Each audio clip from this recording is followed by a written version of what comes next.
Hello everyone, my name is Haris chaos. आज के इस वीडियो में हम स्टार्ट करने वाले हैं M3 का third unit which is statistics. तो देखिए, ये यूनिट काफी सिंपल है। बस आपको फॉर्मूलाज पता होने चाहिए सही से। आपको फॉर्मूलाज में डेटा जो गिवन होता है वो कैसे डालना है, कैसे सॉल्व करना है, ये जब समझ जाएगा तो बहुत अच्छे से आप सारे क्वेश्चंस इसके सॉल्व कर पाओगे। तो देखिए, सबसे पहला जो यहाँ पे टॉपिक हम देखने वाले हैं वो है मेजर्स ऑफ सेंट्रल टेंडेंसी।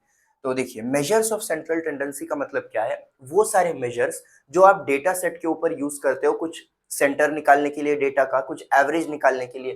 तो देखिए, तीन मेजर्स हम इसमें बेसिकली देखने वाले हैं। सबसे पहला हम देखेंगे इसमें मीन। तो मीन क्या होता है? मीन होता है एवरेज। जो भी आपका डेटा है उसका आप एवरेज निकालते हो, टोटल डेटा को ऐड करते हो और जितना डेटा है उससे डिवाइड करते हो। फिर उसके बाद मीडियन होता है। मीडियन का मतलब होता है मिडल वैल्यू।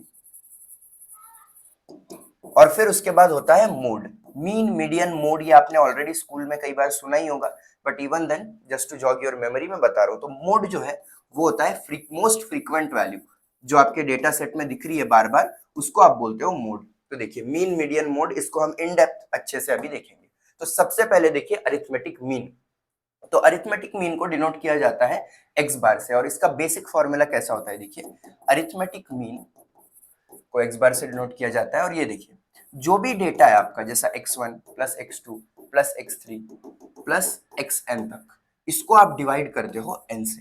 तो ये आपका फॉर्मूला होता है। अगर इसको आप प्रॉपर वे में लिखो तो ये summation of x upon n, ये फॉर्मेट में आप लिख सकते हो। तो देखिए, ये फॉर्मूला जो है आपका होता है for x bar which is arithmetic mean. ये बेसिक फॉर्मूला है, ठीक है।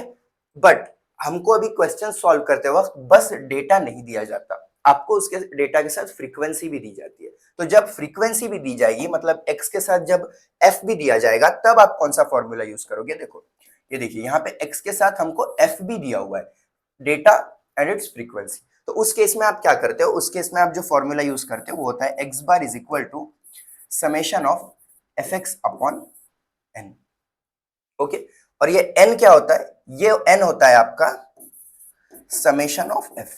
ठीक है, ये बहुत बेसिक चीज है, समझ लो। समेशन ऑफ f का मतलब क्या है? समेशन f मतलब ये सारे डेटा का टोटल, उसको आप बोलते हो n। और फिर ये फॉर्मूला देखिए, सेम फॉर्मूला है, x upon summation of x upon n था, बस यहाँ पे फ्रीक्वेंसी ऐड हुई। तो आपको fx जो है यहाँ पे निकालना पड़ता है। तो उसके लिए आपको एक टेबल बनाना पड़ेगा जिसमें आप सारे डेटा निकालोगे। तो देखो, x, f, fx, ये तीन चीजें हमको पता करनी पड़ेगी। तो x और f तो गिवन है, तो मैं वही लिख देता हूँ, 103, 110, 112, 118 एंड 95। और f का भी डेटा लिख दूं तो 4, 6, 10, 12 एंड 3। अब fx कैसा निकालोगे आप? ये दोनों को मल्टीप्लाई करके। तो जैसे ही आप इन दोनों को सॉल्व करोगे, मैंने ऑलरेडी लिख रखा है, मैं वही लिख देता हूँ। तो 412, ये हो जाएगा 660 एंड 1120, 1416 एंड 285। ओके, तो fx आपने कैसे निकाला? x और f को मल्टीप्लाई करके। अभी आपको ये फॉर्मूले के अंदर क्या क्या चाहिए? समेशन ऑफ fx चाहिए और साथ में n चाहिए, और n क्या है? वो है समेशन ऑफ f। मतलब आपको इसका टोटल करना पड़ेगा और इसका टोटल करना पड़ेगा, ताकि आप वो फॉर्मूला में यूज कर पाओगे। तो समेशन ऑफ f जो ही इक्वल है आपके n के, ये क्या है? इन सबका जैसे ही आप टोटल करोगे आपको वो मिलेगा 25। और यहाँ पे भी अगर आप टोटल करते हो तो समेशन ऑफ fx जो है, मतलब 412 प्लस 660, कैलकुलेटर पे आप कर सकते हो। जैसे ही आप कैलकुलेटर पे सॉल्व करोगे, इसका आंसर आएगा 3893। ओके, तो देखिए, हमको समेशन f यानी कि n भी मिल गया और समेशन ऑफ fx भी मिल गया। अभी अगर मैं ये वैल्यूज को इसके अंदर सब्स्टिट्यूट करूंगा तो क्या होगा? ये 3893 अपॉन 25। और ये कैलकुलेटर पे सॉल्व करने के बाद इसका जो आंसर आता है दैट इज 111.2286। तो देखिए, इस तरीके से आप अरिथमेटिक मीन निकालते हो अगर डेटा फ्रीक्वेंसी भी दी होती है डेटा के साथ। और ये कौन सा डेटा था? ये था हमारा ungrouped data. Okay, ungrouped data, group में नहीं था, अकेला अकेला डेटा था, 103, 110। अभी हम देखने वाले हैं अगर ग्रुप डेटा है तो क्या करना है। देखिए, यहाँ पे डेटा ग्रुप में है, 0 से 10, 10 से 20। यहाँ पे हमको x नहीं दिया हुआ है, यहाँ पे हमको क्या दिया हुआ है? यहाँ पे हमको CI दिया हुआ है। CI मतलब कॉन्फिडेंस इंटरवल, 40 से 50, 30 से 40। पहले ऐसा नहीं था, पहले सीधा सीधा डेटा दिया था, 103, 110। तो यहाँ पे x दिया था, यहाँ पर x नहीं दिया है, यहाँ पे फ्रीक्वेंसी दी हुई है, मतलब f दिया है। तो ये केस में आपको सी आई और एफ दिया जाता है, तब आप क्या करते हो और कैसा अरिथमेटिक मीन निकालते हो वो मैं आपको बताऊंगा।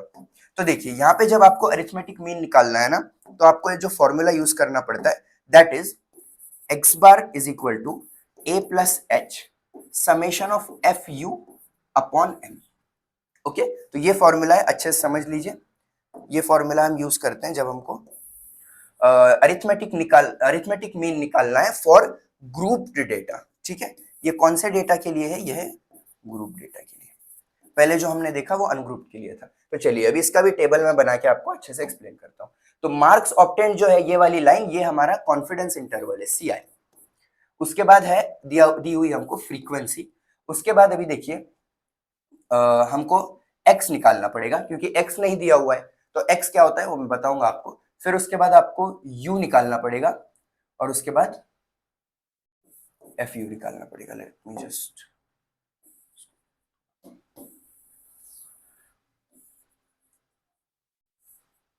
This is better, line draw कर देता हूँ so it looks a bit good.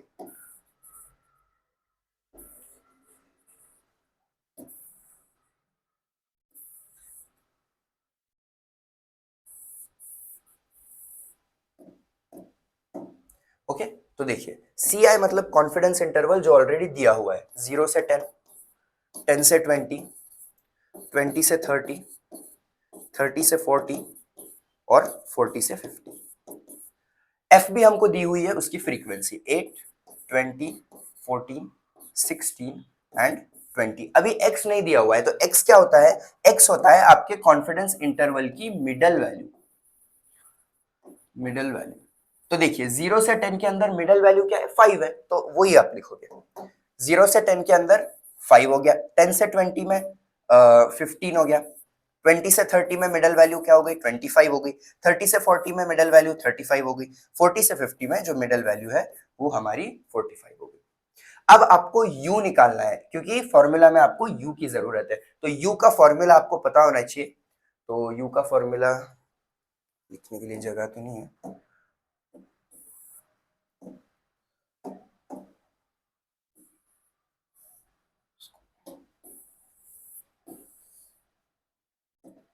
देखिए u का जो फॉर्मूला होता है वो होता है आपका u is equal to x minus a upon h. अब आप बोलोगे a और h क्या है, तो वो भी मैं आपको बता दूं। तो a जो है ना आपका, वो होती है एक अज्यूम्ड वैल्यू ऑफ x, जो आप कुछ भी अज्यूम कर सकते हो। ठीक है, मतलब ये जो आपका कॉन्फिडेंस इंटरवल दिया है उसमें से जो वैल्यू आप चाहो अज्यूम कर सकते हो। ऐसी सिंपल सी वैल्यू अज्यूम कर लेना जिससे आपको आगे सॉल्व करने में आसानी हो। तो a अज्यूम्ड वैल्यू होती है और h जो है ना वो विड्थ होती है आपकी, विड्थ ऑफ सी आई। सी आई नहीं बोलना चाहिए actually, width of C I. Width ऐसा आप समझ सकते हो कि मतलब ये जो डेटा है ना 0 से 10, उसकी क्या विड्थ है? 0 से 10 में कितने एलिमेंट्स है? 10 है ना, तो इसकी विड्थ 10 है। 10 से 20 मतलब 10 की विड्थ है। तो यहाँ पे विड्थ जो है मतलब यहाँ पे h जो हमारा है वो हमको 10 दिया हुआ है। और अज्यूम्ड वैल्यू आप कुछ भी अज्यूम कर लो, मैं जनरली प्रीफर करता हूँ कि बीच की वैल्यू अज्यूम करना कोई भी। तो ये जो हमारी वैल्यूज दी हुई है इसमें 25 सेंटर में, so let's assume it to be 25। Okay, तो इस तरीके से हम u निकालेंगे। तो u का क्या वैल्यू हो जाएगी? x minus a upon H. मतलब इसको मैं बॉक्स करता हूं ताकि यू नो द फॉर्मूला। ठीक है, तो देखिए x माइनस ए अगर करूंगा मैं, which is 25 and width is 10, so x minus 25 upon 10 आप जब करोगे तब आपको u की वैल्यूज मिलेगी। तो x माइनस 25, देखिए 5 माइनस 25 कितना होगा? -20 होगा। -20 अपॉन 10 करोगे तो द आंसर वुड बी -2। खुद सॉल्व करने की कोशिश करिए। फिर उसके बाद 15 माइनस 25 करोगे तो -10 आएगा और -10 upon -10 would be -1 and 25 minus 25 कर दोगे तो 0 आएगा एंड 35 माइनस 25 वुड बी 10 और 10 upon 10 would be 1 and this would be the same for this. तो इस तरीके से हमको ये भी मिल गया। अभी एफ यू निकालने के लिए f और u का मल्टीप्लीकेशन करेंगे, so f u would be -16 and this would be -20. 14 into 0 would be 14, 16 into 1 would be 16 and 20 into 2 would be 40। अब देखिए इसका मैं समेशन कर दूं तो समेशन एफ यू कैसे होगा? देखिए -16 और 16 तो चले गए, 40 में से 20 निकालोगे तो इट वुड बी 20। ये सबको आपको टोटल करना है तो आपको समेशन मिलता है।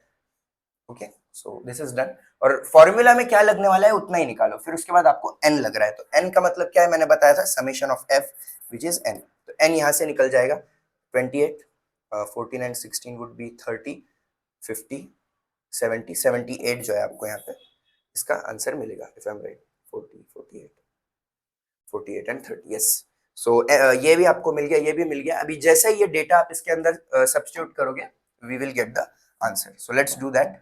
जो मैंने फॉर्मूला बताया था, x bar is equal to a plus h summation of F u upon N, which is equal to a क्या था, हमने अज्यूम किया था 25 प्लस h जो है विड्थ थी हमारी 10 इंटू समेशन एफ यू था 20 एंड n इज 78। ओके, तो इसको आप कैलकुलेटर पे सॉल्व करना है। जैसे ही आप इसको कैलकुलेटर पे सॉल्व करोगे the answer comes out to be, let me see, 25 plus 200 upon 78। Actually मैंने भी ये सॉल्व नहीं किया था। So the answer comes out to be 27.5641। ठीक है, तो इस तरीके से आप बोल सकते हो। तो जो अरिथमेटिक मीन है हमको इस तरीके से यहाँ पे देखने को मिलता है। ओके, सो आई होप आपको समझ आ गया कैसे निकालना है अरिथमेटिक मीन। अब आते हैं हम जियोमेट्रिक मीन के ऊपर। तो देखिए, जियोमेट्रिक मीन जो है ना, इसके ऊपर एग्जाम में क्वेश्चंस नहीं आते हैं, बट सिलेबस में तो मैं बस आपको इसका फॉर्मूला बता देता हूँ। तो इसका जो फॉर्मूला होता है that is log g is equal to 1 upon n summation of f log x। Okay, तो अगर आप g निकालना चाहते हो तो g is equal to anti log 1 upon n summation f log x। ठीक है, इसमें इस पे क्वेश्चन नहीं आया है अभी तक, सो बस आप फॉर्मूला याद कर लो, तो अगर आता भी है कुछ तो आप कर सकते हो। फिर हार्मोनिक मीन का भी सेम लॉजिक है, हार्मोनिक मीन पे भी कुछ क्वेश्चन नहीं आता, जस्ट हम इसका फॉर्मूला याद कर लेंगे। तो देखिए फॉर्मूला काफी सिमिलर है, यहाँ पे log x है ना, यहाँ पे बस समेशन f अपॉन x होता है, उतना ही डिफरेंस है। So the formula is 1 upon n summation of f upon x। Okay, तो ये हार्मोनिक मीन का भी फॉर्मूला हो गया, लिख लो आप। And let's go to the next one. Now median पे आते हैं। तो मीडियन काफी इंपॉर्टेंट टॉपिक है, इसको आप अच्छे से समझना। तो मीडियन का जो फॉर्मूला है it is given as median is equal to l plus h upon f n by 2 minus c. ये फॉर्मूला दिया जाता है मीडियन का, और सारे जो जो चीजें हैं वो यहाँ पे मैंने लिखी हुई है। एल क्या है, वो है lower limit of the median class. अब आप बोलोगे मीडियन क्लास क्या है, तो मीडियन क्लास आपको फाइंड करनी होती है डेटा सेट जो दिया जाता है।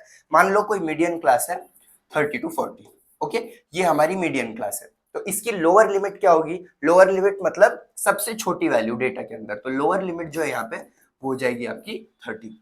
फिर विड्थ क्या होगी इसकी, 30 से 40 में कितने एलिमेंट्स है, 10 है, तो आपकी जो विड्थ हो जाएगी वो हो जाएगी 10। फिर फ्रीक्वेंसी क्या होगी मीडियन क्लास की, अब उस मीडियन क्लास की कुछ ना कुछ फ्रीक्वेंसी दी होगी, डेटा के साथ फ्रीक्वेंसी दी जाती है ना, वैसे तो कुछ भी फ्रीक्वेंसी हो सकती है। और एन आपका समेशन एफ होता है जो हमने पहले भी देखा, और सी क्या होता है, वो होता है cumulative frequency of the class preceding the median class. मान लो इसके पहले की जो क्लास है वो होगी 20 से 30, तो इसका जो सी एफ होगा ना वो होता है आपका सी। जब हम एग्जाम्पल देखेंगे ना तब आपको अच्छे से समझेगा, बट फॉर नाउ ये फॉर्मूला याद करना आपको सब में ज्यादा इंपॉर्टेंट है, so just please remember this formula, right it down. देखिए ये हमको डेटा सेट दिया हुआ है यहाँ पे, इसके बेसिस पे जो है हम अभी मीडियन निकालते हैं इसका।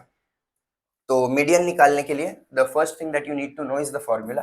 फिर से यहाँ पे लिख देता हूँ, median is equal to l plus h upon f n by 2 minus c. ये क्यों लिखा है, क्योंकि ये सारे आपको चीजें पता होनी चाहिए और वो आप लिख सकते हो। ठीक है, ये जो ऊपर का हमको दिया हुआ है ये सारा क्या है, ये आपकी आपका कॉन्फिडेंस इंटरवल है, और ये नीचे की ये सारी फ्रीक्वेंसी है। So let's do what we did before, confidence interval, frequency.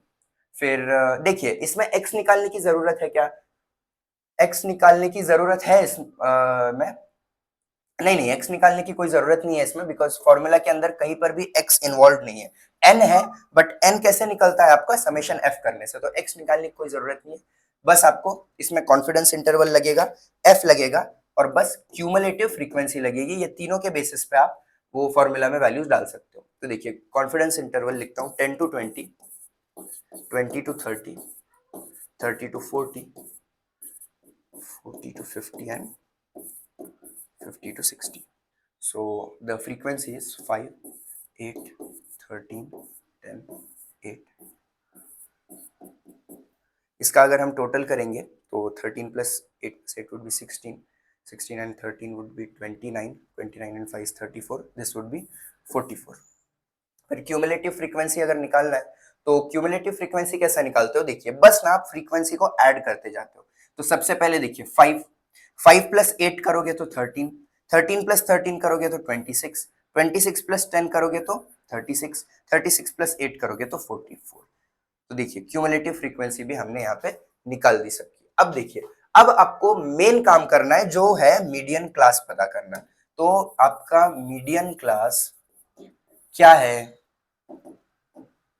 Right it is different colour. Median class कैसे पता करते हैं अब वो मैं आपको बताता हूँ। तो देखिए मीडियन क्लास पता करने के लिए ये जो n/2 दिया हुआ है ना वो आपको निकालना पड़ता है। तो n/2 जैसे ही आप पता करोगे, n/2 क्या होगा 44/2, क्योंकि n 44 है ना, हमने अभी निकाला है, समेशन ऑफ f ही आपका n होता है। तो 44/2 करोगे तो इसका आंसर जो आएगा दैट वुड बी 22। तो n/2 यहाँ पे जैसे कि आप देख सकते हो 22 हमें मिल गया।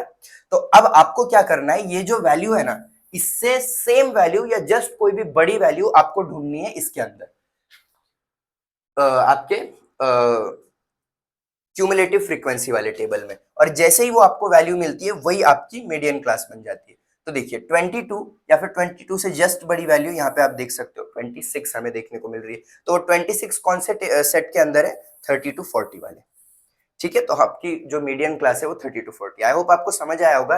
देखिए मीडियन क्लास निकालना है तो आपको फाइंड करना पड़ता है n/2, और n/2 फाइंड करने के बाद जैसे ही आपको n/2 की वैल्यू मिलती है आप सेम या उससे जस्ट कोई बड़ी वैल्यू ढूंढते हो क्यूमुलेटिव फ्रीक्वेंसी के अंदर। तो वो हमें 26 मिल गई। अब वो 26 कौन से टेबल में बिलोंग करता है, कौन से क्लास में, वो आप चेक करते हो। वो 30 to 40 वाले में बिलोंग करता है। एक्चुअली ये थोड़ा ऊपर नीचे हो गया, इसको थोड़ा ऊपर ले लेते हैं। ओके, तो देखिए 30 to 40 में ये बिलोंग करता है। तो जो आपकी मीडियन क्लास है दैट इज 30 to 40। ओके, तो इसके बेसिस पर आप L बताओ क्या होगा। 30 to 40 में L आपका 30 हो जाएगा। फिर उसके बाद H आप पता करोगे, फॉर्मूला के सारे वैल्यूज पता करो। H क्या होगा यहाँ पे, H हो जाएगा इसकी विड्थ जो है 10। फिर उसके बाद F पता करो, इसकी फ्रीक्वेंसी क्या है, 30 to 40 की फ्रीक्वेंसी आपकी 13, तो हमको F भी पता चल गया। इसके बाद अब और क्या चाहिए, n/2 चाहिए आपको। तो n/2 तो हमने पहले ही निकाला था विच वाज 22। अब आपको C निकालना है। C क्या है बताया था मैंने, मीडियन क्लास की जो क्यूमुलेटिव फ्रीक्वेंसी है उसके पिछले क्लास की, मतलब मीडियन क्लास की जो प्रीसीडिंग क्लास है, मतलब उसके पहले की जो क्लास है उसकी क्यूमुलेटिव फ्रीक्वेंसी जो होती है वो होता है आपका C। ओके, मीडियन क्लास के प्रीसीडिंग क्लास की क्यूमुलेटिव फ्रीक्वेंसी को आप बोलते हो C। तो देखिए 13 है वो, ये लिख देता हूं मैं। सारे वैल्यूज डाल दो आप फॉर्मूला के अंदर, आपको मीडियन देखने को मिलेगा। Okay, so I'll do that here। बस मैं अब आंसर लिखता हूं। तो L plus h upon F, L हमको दिया हुआ है 30 प्लस H दिया हुआ है 10 upon F is 13 and n/2 हमने 22 निकाला था और C जो था वो 13 था। जैसे ही आप इसको सॉल्व करोगे मैं इसका डायरेक्ट आंसर अभी लिख देता हूँ विच इज गोना बी 36.923। इस तरीके से जो है आप मीडियन क्लास पता करते हो और मीडियन निकालते हो। ठीक है, moving on to the next part. तो अभी हम बात करते हैं देखिए मोड के बारे में। तो वही आपको सबसे पहले पता होना चाहिए कि मोड का एक्चुअली फॉर्मूला क्या है। तो मोड का जो फॉर्मूला है that is L plus H into F1 minus F0 upon 2F1 minus F0 minus F2। Okay, तो ये फॉर्मूला है। ये फॉर्मूला में F1 कौन है, F0 कौन है, ये सब कुछ लिखा हुआ है, बस आप फॉर्मूला अच्छे से ये याद कर लेना। ओके, तो सबसे पहले देखिए L क्या होती है। L जो है वो है lower limit of model class. देखिए पहले हमने मीडियन क्लास देखा, अब इसमें मॉडल क्लास आपको पता करना है। तो वो कैसे पता करते हैं मैं आगे बताऊंगा, बस आप समझ लो। एल एच जो है वही है विड्थ है, F1 मतलब फ्रीक्वेंसी आपके मॉडल क्लास की, और F0 मतलब पिछला जो मॉडल क्लास है उसकी फ्रीक्वेंसी, और F2 मतलब आगे वाला जो मॉडल क्लास है उसकी फ्रीक्वेंसी। ठीक है, तो फॉर्मूला बस आप अच्छे से समझ लीजिए। अभी हम एग्जांपल सॉल्व करते हैं। तो ये हमको डेटा दिया हुआ है, हमको क्या निकालना है, इसका मोड निकालना है। तो मोड निकालने के लिए जो फॉर्मूला आप यूज करते हो मैं फिर से यहाँ पे लिख देता हूँ। Mode is equal to l plus h into F1 minus F0 upon 2F1 minus F0 minus F2।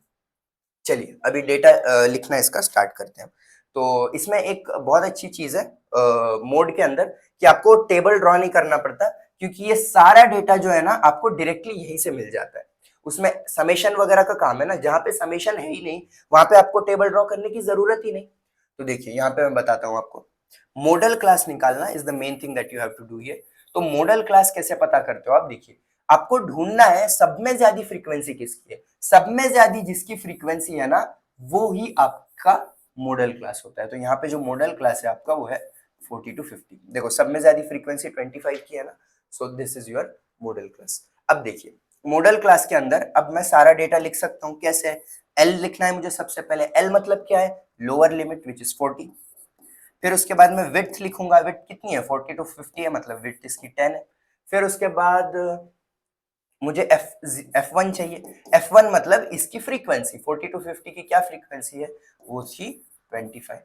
फिर उसके बाद मुझे F0 निकालना है। F0 मतलब इसके पहले का जो क्लास है, मतलब इसकी जो प्रीसीडिंग क्लास है उसकी फ्रीक्वेंसी, मतलब 12। फिर इसके बाद F2 निकालना है। F2 मतलब इसकी जो सक्सीडिंग क्लास है, आगे वाली क्लास, उसकी फ्रीक्वेंसी, इसका मतलब हो गया 18।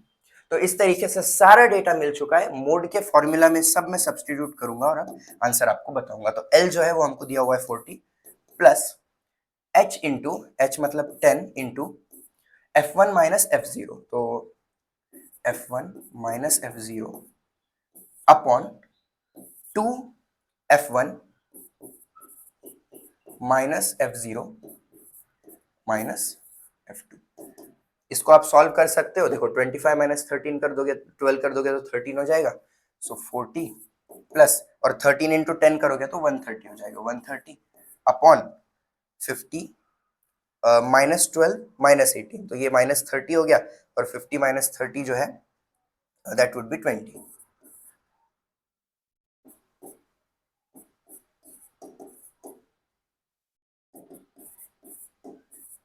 ठीक है, तो इस तरीके से जो है आप मोड निकाल सकते हो। 46.5 आपका आंसर देखने को मिलेगा। तो मोड, मीन, मीडियन, मोड तीनों कैसे निकालना है वो तीनों चीजें हमने देख ली। अब जाते हैं हमारे अगले टॉपिक पे which is measures of dispersion.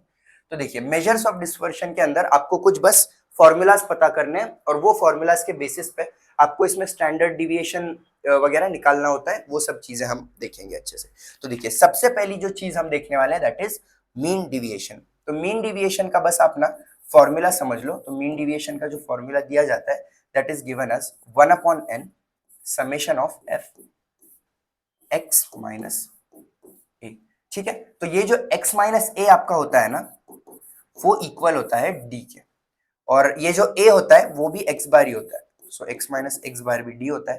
तो बस ये समझने के लिए मैं आपको बता रहा हूँ। एंड जो मीन डिविएशन का फाइनल फॉर्मूला दिया जाता है that is given as 1/n summation of fd। Okay, so this is your formula for mean deviation. Mean deviation पे क्वेश्चंस इन जनरल तो आते नहीं, बस आप फॉर्मूला इसका समझ लो।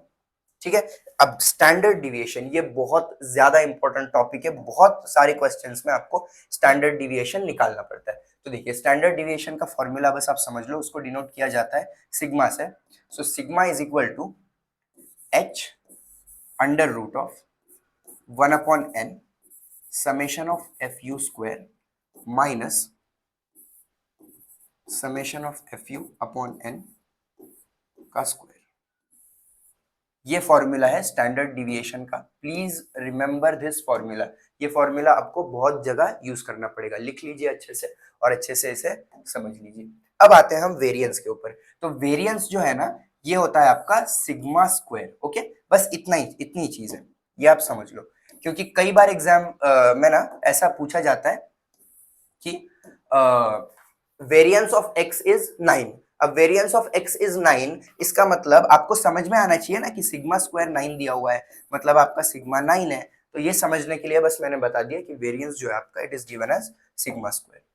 अब CV coefficient of variation which is the most important topic, ये ही आपको एग्जांपल में क्वेश्चन में पूछा जाता है निकालने के लिए। CV निकालो, कोएफिशिएंट ऑफ वेरिएशन पूछा जाता है या फिर कोएफिशिएंट ऑफ वेरिएबिलिटी निकालने को कहा जाता है। तो देखिए इसका जो फॉर्मूला है बहुत ही ज्यादा सिंपल है, CV is equal to sigma upon x bar into 100।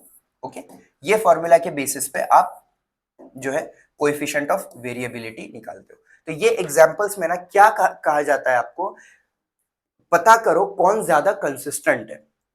आपको डेटा दिया जाएगा कि ये बैट्समैन ने इतने रन्स निकाले इतने मैचेस में, ये बैट्समैन ने इतने रन्स निकाले इतने मैचेस में, बताओ कौन ज्यादा कंसिस्टेंट है। तो आप कंसिस्टेंसी कैसा निकालते हो, आप उसके लिए कोएफिशिएंट ऑफ वेरिएशन निकालते हो, और जिसका कोएफिशिएंट ऑफ वेरिएशन ज्यादा होता है उसकी कंसिस्टेंसी जो है ना वो कम होती है।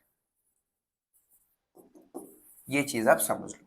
और जिसका कोएफिशिएंट ऑफ वेरिएशन कम होता है उसकी कंसिस्टेंसी क्या होगी, उसकी कंसिस्टेंसी ज्यादा होगी। तो आपको दो लोगों का CV निकालना पड़ेगा और फिर पता करना पड़ेगा कि किसकी कंसिस्टेंसी ज्यादा है। मतलब आप CV जिसका कम है उसकी कंसिस्टेंसी ज्यादा, जिसका ज्यादा है उसकी कंसिस्टेंसी कम। और साथ ही साथ ऐसा भी क्वेश्चन पूछा जा सकता है कि बताओ कौन से बैट्समैन की कंसिस्टेंसी ज्यादा है, और साथ ही साथ बताओ कि कौन ज्यादा अच्छा परफॉर्मर है, who is the better performer, किसने अच्छा परफॉर्म किया। तो उसके लिए आप कैसा करते हो, जो एक्स बार है ना वो अगर आपका जिसका ज्यादा होता है उसको आप बोलते हो उसने बेटर परफॉर्म किया। मतलब दोनों का आप एक्स बार निकालते हो, एक्स बार ऑफ ए निकाल देना और साथ ही साथ एक्स बार बी का निकालना, और जिसका एक्स बार ज्यादा होगा, अरिथमेटिक मीन ज्यादा होगा, उसने ज्यादा परफॉर्म किया, और जिसका CV ज्यादा होगा उसकी कंसिस्टेंसी कम है। एग्जाम्पल में आपको और अच्छे से इसकी आइडिया आएगी। देखिए ये अभी जो भी क्वेश्चंस मैं लूंगा ना एग्जांपल्स, ये सीधा सीधा मैंने 2019 पैटर्न के कंप्यूटर के PYQs में से ही लिए हुए हैं। तो देखिए find coefficient of variability for this data. तो चलिए ये क्वेश्चन सॉल्व करना हम स्टार्ट करते हैं। तो ये भी वही है, आपको टेबल वगैरह ड्रॉ करके इसको सॉल्व करना पड़ता है। So let's do that. देखिए इसमें हमको कोएफिशिएंट ऑफ वेरिएबिलिटी निकालना है, मतलब हमको क्या निकालना है, CV निकालना है। तो आपको क्या CV का फॉर्मूला मैंने बताया था, sigma upon x bar into 100। मतलब इसके लिए आपको सिग्मा और एक्स बार पहले निकालना पड़ेगा। तो सिग्मा का मैंने फॉर्मूला आपको बताया था h under root of 1 upon n summation of FU square minus summation of FU upon n का स्क्वायर। ये फॉर्मूला है सिग्मा का, मतलब आप सिग्मा निकालोगे। फिर एक्स बार कैसे निकालते हो आप, एक्स बार अगर डेटा ग्रुप फॉर्मेट में होता है तो कैसे निकालते हो, a plus h summation of FU upon n, इस तरीके से निकालते हो। तो देखिए ये सारी चीजें आपको लगने वाली है, मतलब आपको समेशन FU स्क्वायर लग रहा है, समेशन FU लग रहा है। अब FU लग रहा है मतलब आपको U की जरूरत पड़ेगी, U की जरूरत पड़ेगी मतलब आपको X की जरूरत पड़ेगी। तो फॉर्मूला के बेसिस पे आपको समझ में आना चाहिए कि टेबल में क्या क्या डेटा की जरूरत है, तो उसके बेसिस पे आप अच्छे से कर सकते हो। ठीक है, I just clear this right now, बस एक्सप्लेनेशन के लिए बताया था। देखिए सबसे पहले हमको कॉन्फिडेंस इंटरवल दिया हुआ है, उसके बाद फ्रीक्वेंसी, उसके बाद देखिए मुझे x निकालना पड़ेगा क्योंकि मुझे u निकालना है। फिर u निकालूंगा मैं उसके बेसिस पे, फिर u के बाद मैं FU निकालूंगा, और FU के बाद मैं FU स्क्वायर निकालूंगा। तो ये सारी चीजें जो है हमको यहाँ पे निकालनी है।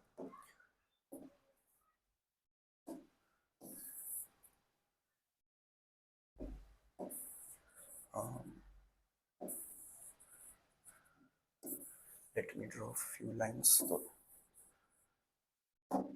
चलिए कॉन्फिडेंस इंटरवल 0 से 10, 10 से 20, 20 से 30, 30 से 40, 40 से 50, 50 से 60 एंड एट लास्ट 60 से 70। तो 0 से 10 की फ्रीक्वेंसी देखिए 4 है, 7, 8, 12, 25, 18, 10। अब इसका आपको समेशन निकालना पड़ेगा तब जाके आपको n मिलेगा। तो इसका टोटल आप जैसे ही करते हो कैलकुलेटर पे इसका टोटल करिए, आपको टोटल मिल जाएगा 84। फिर x निकालना है। x कैसा निकालना मैंने आपको बताया था, x का मतलब होता है डेटा जो दिया है आपका उसकी मिडल वैल्यू। तो 0 से 10 की मिडल वैल्यू क्या है 5, 10 से 20 में 15, 25, 35, 45, 55 and eight the and 65। Okay, अब इसके बाद है u। तो u कैसे निकालेंगे हम, देखिए u निकालने के लिए आपको फॉर्मूला की जरूरत पड़ती है। उसके लिए मैं और एक लाइन क्लोन कर लेता हूँ। देखिए u कैसे निकालते हो आप, u is equal to x minus a upon h. अब इसके लिए मुझे आपको बताना पड़ेगा a क्या है। तो a मैं बोलता हूँ, कुछ भी वैल्यू आप अज्यूम कर सकते हो जो आप चाहो। तो इन जनरल आई प्रीफर कि सेंटर की कोई वैल्यू ले लेना। तो 35 हम ले लेते हैं अभी, let's assume it to be 35। देखिए अगर आप कुछ भी वैल्यू लोगे तो it doesn't matter, even if you take 55, even if you take 5, आपका आंसर सेम ही आता है। तो a कुछ भी अज्यूम कर लो, और h जो है वो है आपकी विड्थ। 40 से 50 की क्या विड्थ है, मतलब 10। कितने एलिमेंट्स है इसमें, वो 10 है। ठीक है, तो इस तरीके से a भी मिल गया, h भी मिल गया। तो u का जो मैं फॉर्मूला है वो ऐसा लिख सकता हूँ, x minus a upon H, मतलब x माइनस 35 अपॉन 10। ओके, अब इसके बेसिस पे मैं u निकालूंगा सबका। तो x माइनस 35 करोगे तो 5 minus 35 would be minus 30 upon 10 which will B minus 3। 15 minus 35 करोगे तो minus 20 upon 10 which will B minus 2। 25 minus 35 करोगे minus 10 upon 10 would be minus 1। 35 minus 35 upon 10 would be 0। And similarly ये भी आ जाएगा 1, 2 एंड 3। अब F you निकालना है आपको। तो एफ यू कैसे निकालोगे, एफ और यू का मल्टीप्लीकेशन करके। तो 4 into minus 3 is 12, 7 into minus 2 is minus 14, and minus 8, 12 into 0 would be 0, 25 into 1 would be 25, 36, and at last 10 into 3 would be 30. Let me just check if I'm right. Yes, data सब कुछ सही लिखा हुआ है। अभी इसका समेशन अगर आप करोगे तो समेशन ऑफ एफ यू देखने को मिलेगा आपको 57, because this is the most important part. यही आपको आगे फॉर्मूला में यूज करना है। फिर एफ यू स्क्वायर निकालना है। एफ यू स्क्वायर मतलब एफ इंटू यू का स्क्वायर। तो एफ इंटू यू का स्क्वायर, 4 इंटू 9 36, 7 इंटू 4 28, माइनस 2 का स्क्वायर 4 होगा ना, और 7 इंटू 4 28 हो जाएगा। फिर 8 इंटू 1 का स्क्वायर 8 हो जाएगा। 12 इंटू 0 का स्क्वायर 0 हो जाएगा। 25 इंटू 1 का स्क्वायर 25 होगा। एंड 18 इंटू 2 का स्क्वायर 4, 18 4 जार 72। एंड 10 इंटू 9 करोगे तो ये आ जाएगा 90। अभी इसका भी आपको समेशन करना पड़ेगा। तो summation of F you square is 259। देखिए, तो हमने सारा डेटा यहाँ पे लिख दिया हुआ है। अब ये डेटा के बेसिस पे सारे फॉर्मूलाज यूज करके we are going to find the coefficient of variation. चलिए वो करते हैं। First thing first that you need to do is you need to find x bar. तो x bar is given by a plus h summation of fu upon n which is equal to a हमने क्या zoom किया था 35 और h हमारा 10 था। तो देखिए 35 plus 10 summation of fu was what 57 upon n कितना था, देखिए n था 84, यहाँ पे लिखा हुआ है मैंने n 84। so n is 84। जैसे ही मैं इसको सॉल्व करूंगा तो देखिए 35 प्लस 570 अपॉन 84 कैलकुलेटर पे सॉल्व करो, you get the answer as थोड़ा सा मैं इसको अच्छे से लिखता हूँ, x bar is equal to 41.87857। तो देखिए हमने फर्स्ट थिंग कर ली, जो है हमने x बार निकाल दिया। अभी जो दूसरा काम आपको करना है वो है स्टैंडर्ड डिविएशन, मतलब सिग्मा निकालना। तो सिग्मा का formula h under root of 1 upon n summation of F u का square minus summation of F u upon n का होल स्क्वायर।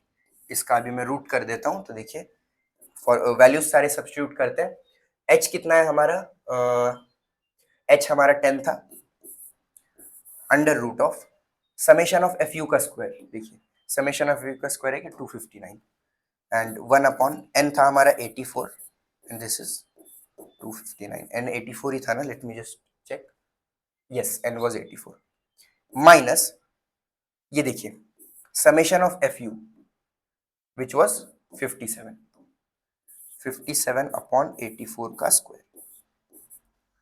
सारे वैल्यूज डायरेक्टली आप कैलकुलेटर में डालो और डायरेक्टली कैलकुलेटर में डालने के बाद आपको इसका आंसर देखने को मिलेगा।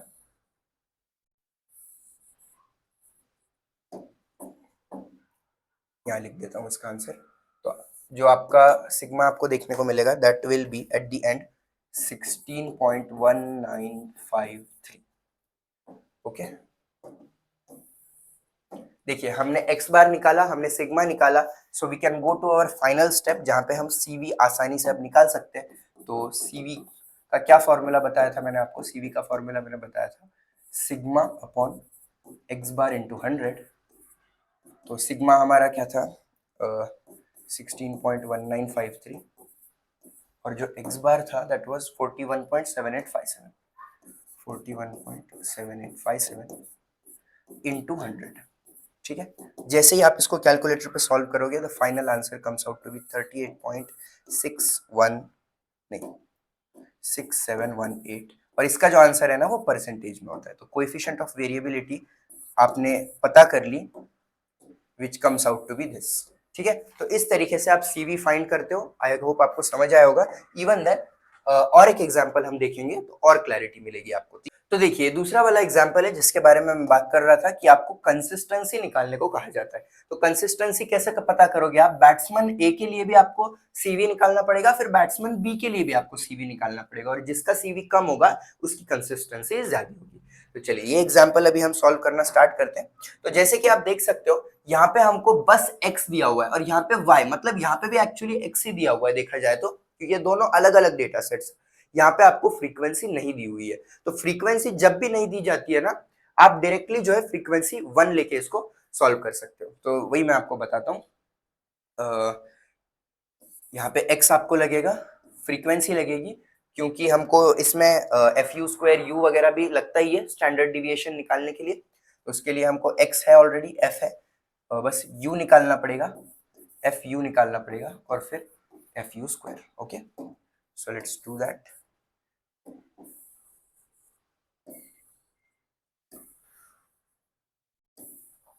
Okay, so let's begin. तो x का मैं डेटा लिख देता हूँ सारा, 38, 57, नो इट्स 47, 47, 34, 18 एंड 33। और फिर फ्रीक्वेंसी क्या लिखोगे आप? जैसा मैंने कहा फ्रीक्वेंसी सीधा सीधा आप नहीं दी हुई है तो यहाँ पे 1 ले सकते हो। और फिर u की अगर हम बात करें तो u क्या होता है आपका? u होता है x minus a upon H. तो x minus a upon H क्या होगा बताइए? x माइनस, अब मैं a क्या अजूम करूं?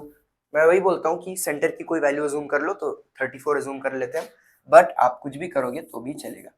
x minus 34 upon 1 which is actually x minus 34। Okay, so x minus 34 करना है बस। 38 माइनस 34 करोगे तो इट्स 4, 47 माइनस 34 करोगे तो इट्स 13 एंड 34 माइनस 34 तो 0 हो जाएगा, एंड 18 माइनस 34 करोगे so it will be minus 16 and 33 minus 34 करोगे तो माइनस 1 आंसर आएगा। अब एफ यू निकालना बहुत ईजी है क्योंकि एफ तो 1 ही है, तो 1 से इनका मल्टीप्लीकेशन करोगे तो वही आएगा ना, 4, 13, 0, माइनस 16 और माइनस 1। अब आपको एफ यू स्क्वायर निकालना है, मतलब एफ इंटू यू का स्क्वायर। तो यू का स्क्वायर करते जाओ बस, 16, 13 का स्क्वायर 169, 0 का स्क्वायर 0, 16 का स्क्वायर 256 और 1 का स्क्वायर, बस इनके हम ना समेशन यहाँ पे लिख देते हैं। तो summation of F you square जो है वो मैं आपको डायरेक्टली बताता हूँ, that will be 442। Summation of F U करेंगे तो that will be that comes out to be 0। देखिए माइनस 16 और माइनस 1 माइनस 17 हो जाता है, और 4 प्लस 13 भी 17 होता है, 17 माइनस 17 इज 0। तो ये 0 हो गया, वो 442 हो गया। ये आपको निकालना पड़ेगा क्योंकि यहाँ से n पता चलता है। सो n is 5, 1 plus 1 plus 1 plus 1 plus 1 would B 5। तो देखिए ये हमने इतना डेटा निकाल दिया। अब हम जाते हैं अगले स्टेप पे जहां पे हमको x बार निकालना है, सिग्मा निकालना है और cv निकालना है। So let's begin with our first step. The first step is to find x bar. तो x बार कैसे आप निकालोगे? यहाँ पे आपको फ्रीक्वेंसी नहीं दी हुई है देखा जाए तो अगर आप सब में पहला वाला जो मैंने फॉर्मूला बताया था x बार बाय n वाला, वो भी आप चाहो तो यूज कर सकते हो, बट अगर आप चाहते हो तो वही फॉर्मूला यूज कर लो। Summation of F x upon N. अब आप बोलोगे वो वाला क्यों नहीं यूज कर रहे, a plus h summation F u वाला, क्योंकि यहाँ पे डेटा ग्रुप नहीं है। जब आपको 0 से 10, 10 से 20, 20 से 30 ऐसा डेटा दिया जाता है ना, तभी आप वो फॉर्मूला यूज करते हो एक्स बार का। यहाँ पे डेटा ग्रुप नहीं है तो डायरेक्टली आप ये फॉर्मूला यूज कर सकते हो। तो summation of F x upon N है, तो समेशन ऑफ एफ एक्स देखिए,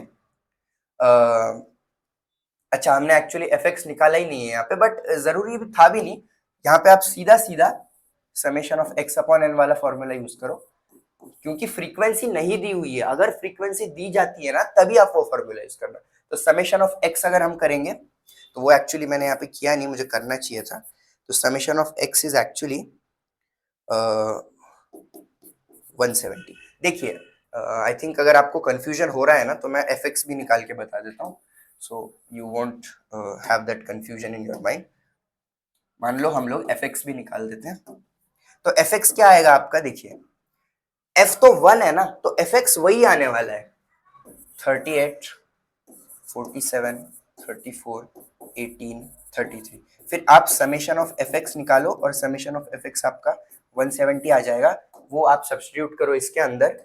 let's say that we are using the same formula, summation of F x upon N which is equal to 170 upon 5, and 170 upon 5 is I guess 34। Okay, तो यहाँ से आपको जो है, इसको मैं थोड़ा प्रॉपर फॉर्मेट में लिख दूं, X A bar is equal to 34।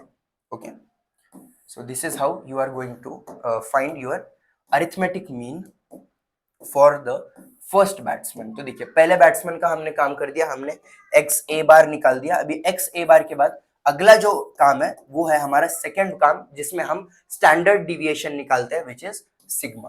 तो सिग्मा कैसे निकालोगे आप, वही फॉर्मूला यूज करके, h under root of 1 upon n summation of F you square minus summation F u upon n का स्क्वायर।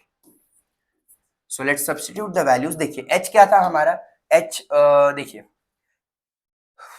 व्हाट वाज एच, हाँ देखिए डेटा जो है ना सीधा सीधा दिया हुआ है, फ्रीक्वेंसी नहीं दी हुई है। तो एच मैंने पहले ही आपको यहाँ पे लिख के बताया था, हमने 1 एच लिया हुआ था, तो एच आपका यहाँ पे 1 ही है, कुछ नहीं है। और 1 अपॉन एन है, तो एन हमारा 5 था, and summation of F you square was what 442। So let's write here 442 and minus. अब देखिए समेशन ऑफ एफ यू क्या था, 0 था, तो सीधा मैं यहाँ पे 0 स्क्वायर लिख देता हूँ। ओके, अब आप जैसे ही इसको सॉल्व करोगे ना, तो आपका जो फाइनल आंसर आपको देखने को मिलेगा दैट विल बी 9.402। तो देखिए यहाँ से हमने सिग्मा भी बहुत इजीली निकाल दिया हुआ है। तो देखिए स्टैंडर्ड डिविएशन भी हमें यहाँ से मिल गया, और साथ ही साथ हमें जो है एक्स बार भी मिल गया। तो ये एक्चुअली मुझे ए लिखना चाहिए इसके साथ, बिकॉज ए का निकाल रहे हैं ना हम स्टैंडर्ड डिविएशन। तो स्टैंडर्ड डिविएशन भी पता चल गया, और साथ ही साथ अरिथमेटिक मीन भी हमने निकाल दिया। Now the last next part that we have to do is third वाला, सीवी निकालने का काम। I will push all of this up so will be able to write. ठीक है, देखिए अभी सीवी कैसे निकालते हो आप, सीवी का फॉर्मूला पता है आपको, सीवी किसका, ए का निकाल रहे हैं हम। सो सिग्मा ए अपॉन एक्स बार ए इंटू 100, वैल्यू सब्स्टिट्यूट करो तो ये हो जाएगा 9.4021 अपॉन एक्स ए बार है 34 इंटू 100। जैसे ही आप करोगे इसका जो आपको आंसर देखने को मिलेगा दैट विल बी 27.6532%। ठीक है, तो आई होप आपको समझ आया होगा कि कैसे आपको एक्स बार निकालना है, सिग्मा निकालना है और सीवी निकालना है। तो ये सेम मेथड यूज करके बैट्समैन बी के लिए भी आप निकालो।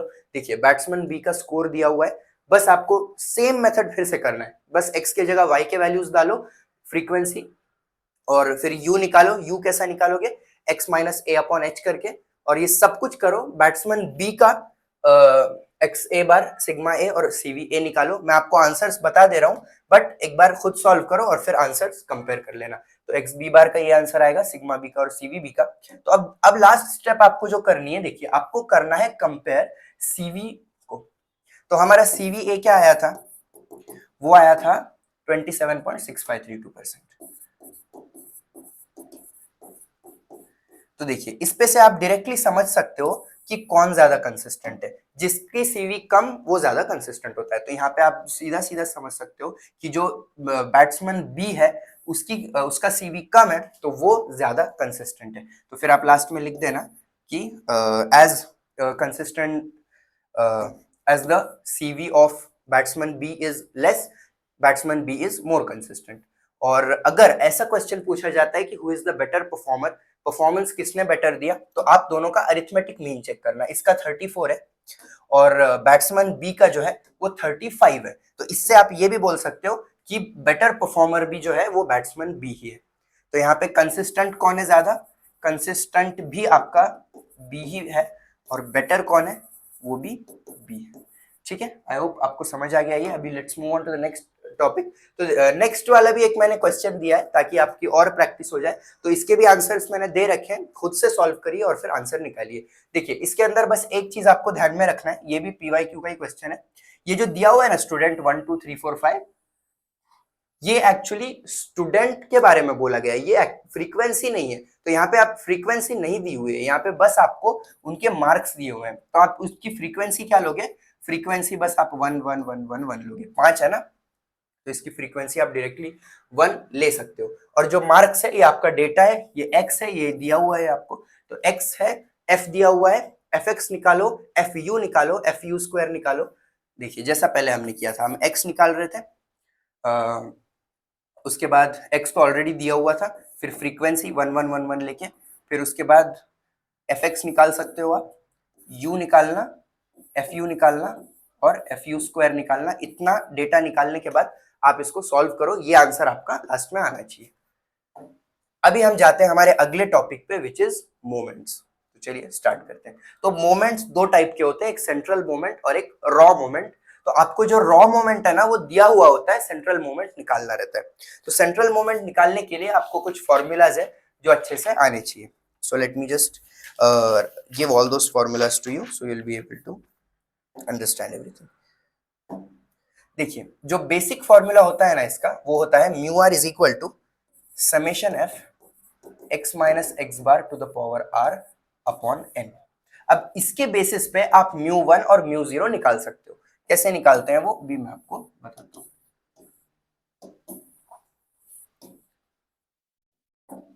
देखिए सबसे पहले हम म्यू जीरो निकालते हैं। तो म्यू जीरो मतलब जहां जहां आर है वहां पे जीरो पुट कर दो। तो ये क्या हो जाएगा, summation F X minus x bar to the power zero upon N.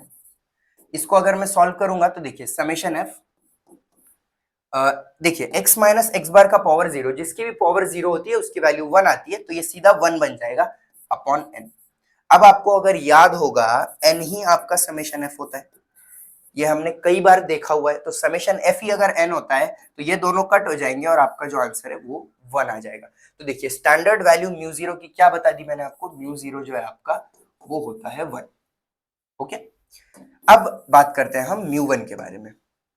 तो म्यू वन कैसे निकालोगे आप, mu one is equal to summation F, देखिए बस आर के जगह 1 रख दो, X minus x bar to the power 1 upon N, which is equal to, देखिए एक्स माइनस एक्स बार का पावर एन है, तो पावर 1 मतलब कुछ नहीं है ना, वो तो नॉर्मल ही है। तो मैं क्या करता हूँ, समेशन एफ को इनसे मल्टीप्लाई कर देता हूँ। So this becomes summation F x upon N minus summation F X bar upon N.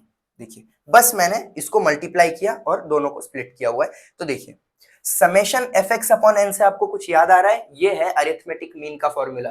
Arithmetic mean का फॉर्मूला याद होगा ना आपको, X bar is equal to summation F x upon N.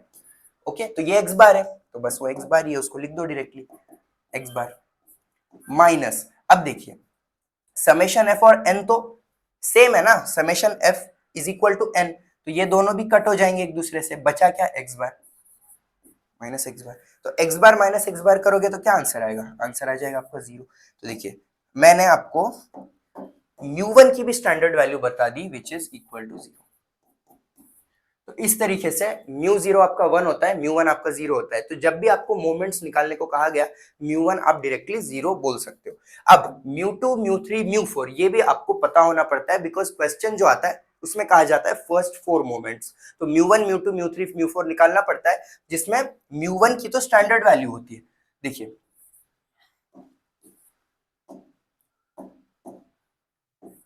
Mu zero है 1, mu one है 0। अब हम one by one सारे दूसरे देखेंगे, म्यू टू वगैरह। तो अब इसके सारे फॉर्मूला आपको सीधा सीधा याद करना पड़ेगा। देखिए कैसा फॉर्मूला है, mu two is equal to mu two dash, देखिए पहले जो टू है उसका डैश कर देना, पहला प्लस है तो दूसरा माइनस होगा, और फिर टू के बाद क्या आता है, वन आता है, तो टू के बाद वन डैश, और फिर जैसे ही आप एक एक बढ़ाते जाते हो ना तो उसको म्यू वन से मल्टीप्लाई करते हो, तो इसका जो फॉर्मूला है वो ऐसा होता है, mu two is equal to mu two dash minus mu one dash का स्क्वायर। फिर म्यू थ्री कैसे निकालोगे आप, mu three is equal to, देखिए थ्री है तो थ्री का डैश कर दो, mu three dash, minus plus है तो माइनस, थ्री के बाद कौन आएगा डिसेंडिंग ऑर्डर में, टू आएगा, म्यू टू डैश, और हर स्टेज पे बस आपको म्यू वन से मल्टीप्लाई करना होता है, म्यू वन डैश से, mu two dash into mu one dash. फिर अब ये माइनस है तो अगला प्लस आएगा, म्यू टू के बाद कौन होगा, म्यू वन होगा, म्यू वन डैश। अब देखिए म्यू हर स्टेज पे आपको म्यू वन डैश से मल्टीप्लाई करना है, तो यहाँ पे आपने एक बार किया, आगे आप दो बार करते हो, तो म्यू वन डैश को दो बार म्यू वन डैश से मल्टीप्लाई करोगे तो ये इसका क्यूब बन जाएगा। अभी इसमें और एक चीज है, 1 3 2 ऐसा आप याद करो कुछ, तो यहाँ पे 1 3 2, तो ये इसका फॉर्मूला है म्यू थ्री का। अब म्यू फोर का भी फॉर्मूला देख लो, mu four is equal to mu four dash minus, पहला प्लस है तो दूसरा माइनस, डिसेंडिंग ऑर्डर में जाओ, फोर के बाद थ्री आएगा, म्यू थ्री डैश इंटू, हर बार आप किससे मल्टीप्लाई करते हो, म्यू वन डैश से, प्लस थ्री के बाद कौन आएगा डिसेंडिंग ऑर्डर में, टू आएगा, म्यू टू डैश इंटू, देखिए यहाँ पे एक बार म्यू वन से मल्टीप्लाई किया, अब इस बार दो बार करना, तो दो बार करोगे तो ये इसका स्क्वायर हो जाएगा, फिर प्लस है तो अगला आपका माइनस आएगा, म्यू वन डैश, और देखिए अब यहाँ पे दो बार मल्टीप्लाई किया, यहाँ पे तीन बार करोगे तो ये एक ऑलरेडी एग्जिस्ट करता है, तीन बार मल्टीप्लाई करोगे तो इसके पावर में फोर आ जाएगा, और बस याद रखने के लिए ऐसा कुछ याद रखो, यहाँ पे वन ही रहेगा, 4 6 3, तो ये आपका फॉर्मूला है। देखिए mu mu zero mu one, mu two के लिए ये फॉर्मूला, म्यू थ्री के लिए ये, और म्यू फोर के लिए ये। तो सेंट्रल मोमेंट पर ही क्वेश्चन आता है, आप डायरेक्टली ये फॉर्मूलाज यूज करके जो है आंसर्स आपके बता सकते हो। ठीक है, तो फॉर्मूलाज प्लीज अच्छे से लिख लो और अच्छे से इन्हें याद भी कर लो। अब अगला जो है वो है रॉ मोमेंट। तो रॉ मोमेंट के ऊपर तो क्वेश्चन आता नहीं एग्जाम में, बट इवन देन अगर आ गया तो उसका एक स्टैंडर्ड फॉर्मूला है जो आप अच्छे से समझ सकते हो, mu R dash is equal to H to the power R summation F U to the power R upon N. बस अब आपको कोई किसी का भी रॉ मोमेंट निकालना है, मान लो मुझे म्यू फोर डैश निकालना है, तो म्यू फोर डैश कैसा आएगा, H to the power four summation F U to the power four upon N. ठीक है, तो ये फॉर्मूला ही आप अच्छे से समझ लो, और ये फॉर्मूलाज भी मैं बॉक्स कर देता हूँ, थोड़ा सा समझने में आसानी होनी चाहिए बस।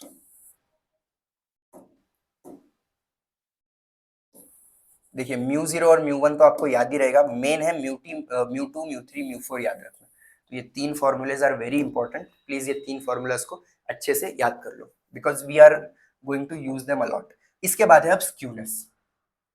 तो देखिए स्क्यूनेस का जो फॉर्मूला होता है ना, that is equal to 3 into mean minus median upon standard deviation. Okay, तो ये फॉर्मूला नहीं यूज किया जाता जो हम एग्जांपल सॉल्व करने वाले हैं, बट वो स्क्यूनेस का एक बेसिक फॉर्मूला है, तो आप इसे भी याद कर लेना। फिर मेन जो है सबसे मेजरली बहुत ज्यादा इंपॉर्टेंट है कोएफिशिएंट ऑफ स्क्यूनेस। यही एग्जाम में पूछा जाता है, आपको पूछा जाता है पहले तो वो बताओ सेंट्रल मोमेंट्स बताओ जिसके अपने हमने अभी फॉर्मूले देखे, फिर बोला जाता है कोएफिशिएंट ऑफ स्क्यूनेस बताओ, और फिर उसके बाद बोला जाता है कोएफिशिएंट ऑफ कर्टोसिस बताओ। तो कोएफिशिएंट ऑफ स्क्यूनेस जो है वो आपका डिनोट किया जाता है बीटा वन से। तो फाइंड बीटा वन अगर बोला गया तो it is asking you to find the coefficient of skewness. तो beta one is equal to, ऊपर इसमें स्क्वायर होता है और नीचे क्यूब होता है, और जो टू लिख रहे हो बस थ्री लिख दो, और यहाँ पे थ्री है तो यहाँ पे टू लिख दो। ओके, तो ये फॉर्मूला है म्यू थ्री का स्क्वायर अपॉन म्यू टू का cube.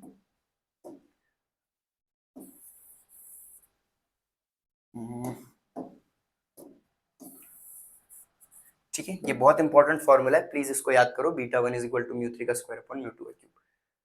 Now let's move on to the next part which is kurtosis. तो कर्टोसिस का भी वही है, कोएफिशिएंट ऑफ कर्टोसिस आपको पता होना चाहिए।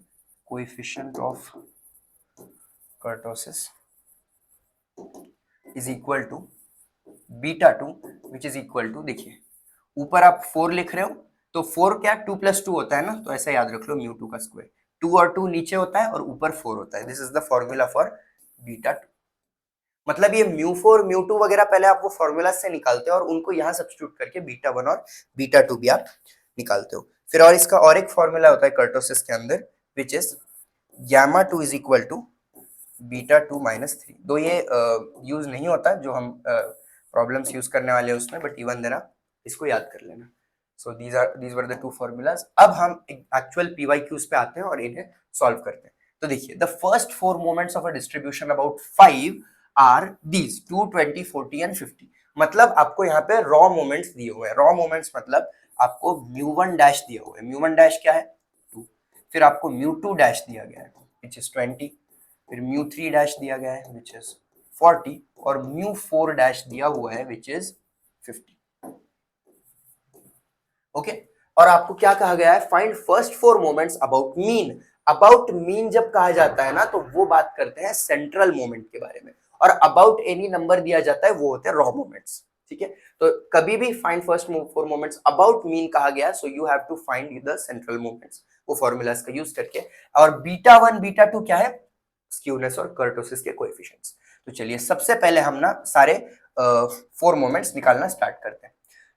तो फर्स्ट थिंग फर्स्ट, हम क्या निकालेंगे, म्यू 1 निकालेंगे। म्यू 1 क्या करोगे 0, सीधा सीधा वैल्यू सब्स्टिट्यूट कर दो, आपका म्यू 1 हमेशा 0 ही होता है। अब इसके बाद म्यू 2 निकालना है, तो म्यू 2 का आपको फॉर्मूला याद करना है यार। अब वो फॉर्मूला याद कर लो अब जो मैंने बताया था उसमें से। तो mu 2 is equal to mu 2 dash minus mu 1 dash का स्क्वायर, वैल्यू सब्स्टिट्यूट कर देता हूँ, which is equal to mu 2 dash, या फिर आगे ही लिख देता हूँ इसके लिए, dash is equal to mu 2 dash is 20 minus mu 1 dash is 2, 2 का square which will be equal to 20 minus 16। तो फाइनली जो आपका आंसर देखने को मिलेगा आपको वो होगा mu 2 is equal to 20 minus 16 which is equal to 4। देखिए म्यू 2 भी हमने निकाल दिया, म्यू 1 मिल गया, म्यू 2 मिल गया। अब हम निकालते हैं म्यू 3 और म्यू 4। तो इसके लिए आपको म्यू 3 का फॉर्मूला पता होना चाहिए। म्यू 3 का फॉर्मूला होता है mu 3 dash minus mu 2 dash mu 1 dash plus mu 1 dash to the power 3, और बस यहाँ पे 1 3 2 ऐसा आप याद रखो। तो ये इसका फॉर्मूला है, सारे वैल्यू सब्स्टिट्यूट करेंगे। म्यू 3 डैश कितना था 40 था, सो 40 minus 3 into 20 into 2 plus 2 into 2 का क्यूब। अगर मैं इसको सिंप्लीफाई करने जाऊँ तो 3 इंटू 2 6 हो जाएगा, 6 इंटू 2 12 120, 40 माइनस 120 प्लस 2 का क्यूब 8, 8 2 16। ये अगर आप सॉल्व करोगे तो इसका जो आंसर आएगा that will be 40 plus 16 minus 120, let me see, it is going to be minus 64। तो आपका जो म्यू 3 आपको मिलेगा वो हो जाएगा माइनस 64। इसको मैं स्क्वायर कर देता हूं। अब देखिए, अब आते हैं हम म्यू 4 के ऊपर। Mu 4 is equal to mu 4 dash minus mu 3 dash mu 1 dash plus mu 2 dash mu 1 dash का square minus mu 1 dash to the power 4। इसको मैं थोड़ा साइड करूँ, ठीक है। इसमें क्या करोगे 4 6 3। चलिए वैल्यू सब्स्टिट्यूट करते हैं। तो म्यू 4 डैश क्या था हमारा, वो था 50 माइनस 4 इंटू म्यू 3 डैश कितना था 40, म्यू 1 डैश तो 2 था, प्लस 6 इंटू म्यू 2 डैश 20 था, और ये 2 का square minus 3 into 2 to the power 4। तो इसको पूरा आप सिंप्लीफाई कर दो खुद से। जैसे ही आप इसे सिंप्लीफाई करोगे, इसका जो आपको फाइनल आंसर देखने को मिलेगा that will be mu 4 is equal to क्या, या सीधा कैलकुलेटर पे वैल्यूज डालो, you can do that as well. ये आता है 162। देखिए म्यू 4 भी हमने निकाल दिया। तो म्यू 1 म्यू 2 म्यू 3 म्यू 4 तीनों की वैल्यूज हमने यहाँ से पता कर ली। अब हमको बीटा 1 और बीटा 2 निकालना है। तो बीटा 1 क्या है बताया था मैंने, वो होता है आपका कोएफिशिएंट ऑफ कर्टोसिस, और उसका फॉर्मूला क्या है बीटा 1 का, दैट इज ऊपर स्क्वायर और नीचे क्यूब। तो ये 2 है तो यहाँ 3 लिखो, ये 3 है तो यहाँ 2 लिखो। तो म्यू 3 का स्क्वायर अपॉन म्यू 2 का क्यूब, म्यू 3 का स्क्वायर करोगे तो इट विल बी -64 का स्क्वायर अपॉन म्यू 2 क्या था, म्यू 2 था 4, म्यू 2 आपको 4 था, 4 नहीं है म्यू 2,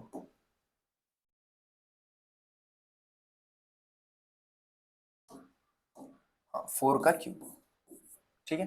तो ये जैसे ही आप इसको सॉल्व करोगे -64 का स्क्वायर और 4 का क्यूब, इसका आंसर आपका 1 आता है। तो बीटा 1 जो है आपका 1 होगा, यहाँ पे लिख देता हूँ, बीटा 1 इज इक्वल टू 1।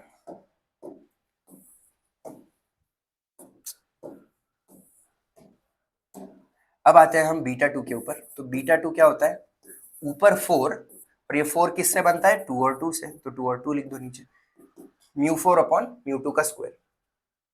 तो म्यू 4 क्या आया था हमारा 162 और म्यू 2 था 4, नहीं नहीं नहीं, यस 16 का square, let me see, 16 is 4,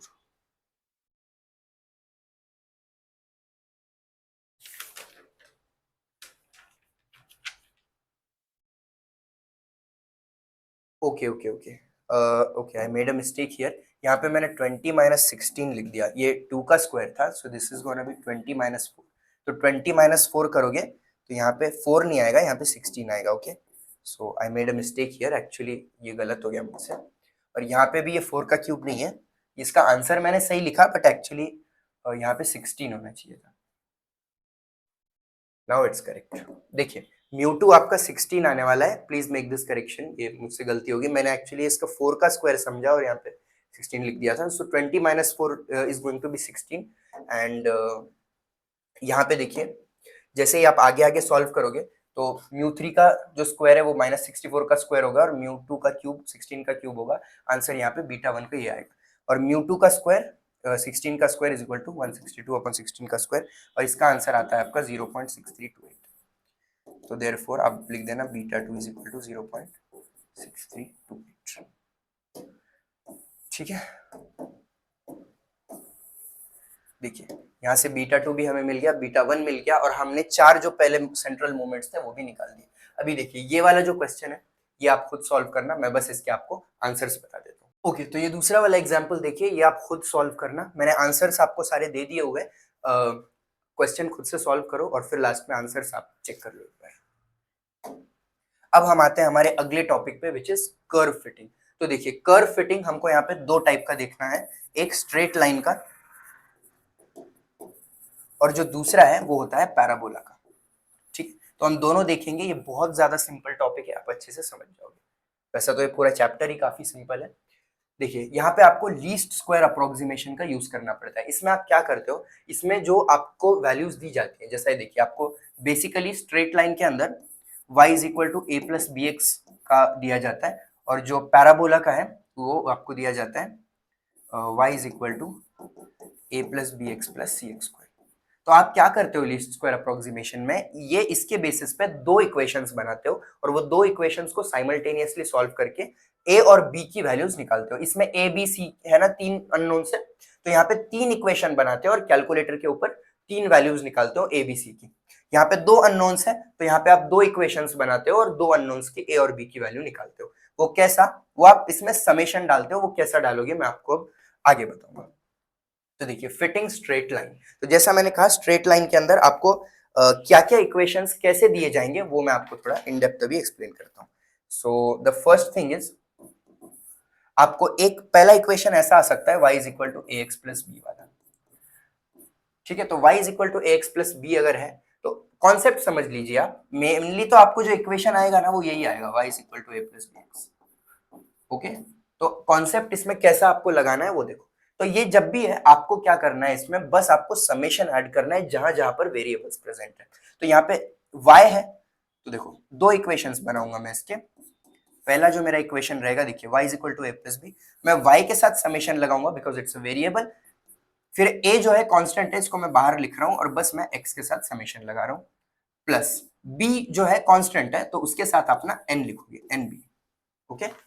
B के साथ आप एन लिखते हो और जो वेरिएबल्स है उनके साथ आप समेशन लगा देते हो, यही आपको काम इसके अंदर करना है।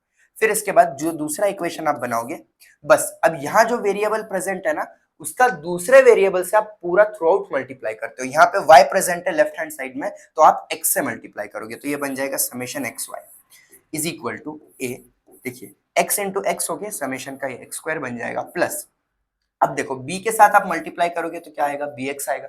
तो जब यहाँ पे ax था तब हमने क्या किया था, ax को a समेशन x किया था ना, तो वैसे ही bx को आप b समेशन x करोगे, ये n हट जाएगा यहाँ से, तो फिर यहाँ पे आप लिखोगे b समेशन x, बिकॉज उसके साथ अब वेरिएबल प्रेजेंट है, कोई कांस्टेंट नहीं है।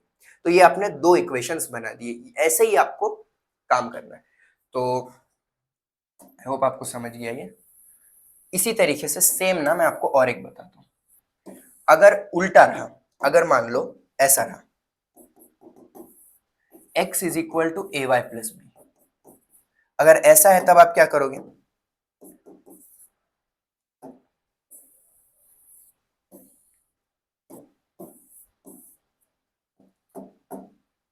देखिए सेम लॉजिक, समेशन डालना है, बस समेशन डाल दो, summation x is equal to A summation y plus N B, B के साथ n क्यों, क्योंकि वो कांस्टेंट है, y था तो मैंने समेशन डाल दिया, x को समेशन डाल दिया। अब लेफ्ट हैंड साइड में जो वेरिएबल प्रेजेंट है उसका दूसरा वेरिएबल से आप पूरा थ्रू आउट मल्टीप्लाई करोगे, तो ये क्या हो जाएगा, दूसरा इक्वेशन क्या बनेगा, summation Y X is equal to A, y से y मल्टीप्लाई करोगे तो y स्क्वायर हो जाएगा, प्लस यहाँ पे एन बी है तो बस ये हो जाएगा b समेशन y, n हट जाएगा और b के साथ आप समेशन y लगा दोगे। तो देखिए दो इक्वेशन आप बनाते हो और ये दो इक्वेशन को साइमल्टेनियसली आप सॉल्व करके a और b की वैल्यूज निकालते हो। और एक मैं आपको बताता हूँ, और एक टाइप जो पूछा जा सकता है, जो है y is equal to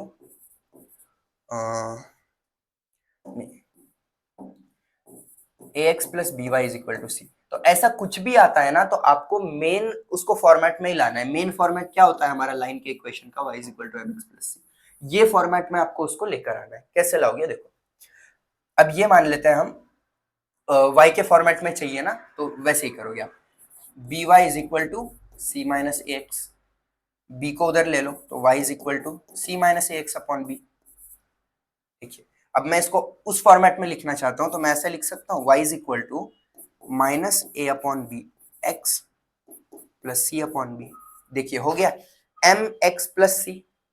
so let's assume कि ये जो मेरा माइनस ए अपॉन बी है ये मेरा ए है और जो सी अपॉन बी है वो मेरा बी है। तो इसको मैं लिख सकता हूं y is equal to A x plus B. देखिए आ गया वो फॉर्मेट, जो मुझे फॉर्मेट में चाहिए था मैंने उसको ला लिया, x plus b, capital B लिया था मैंने इसको।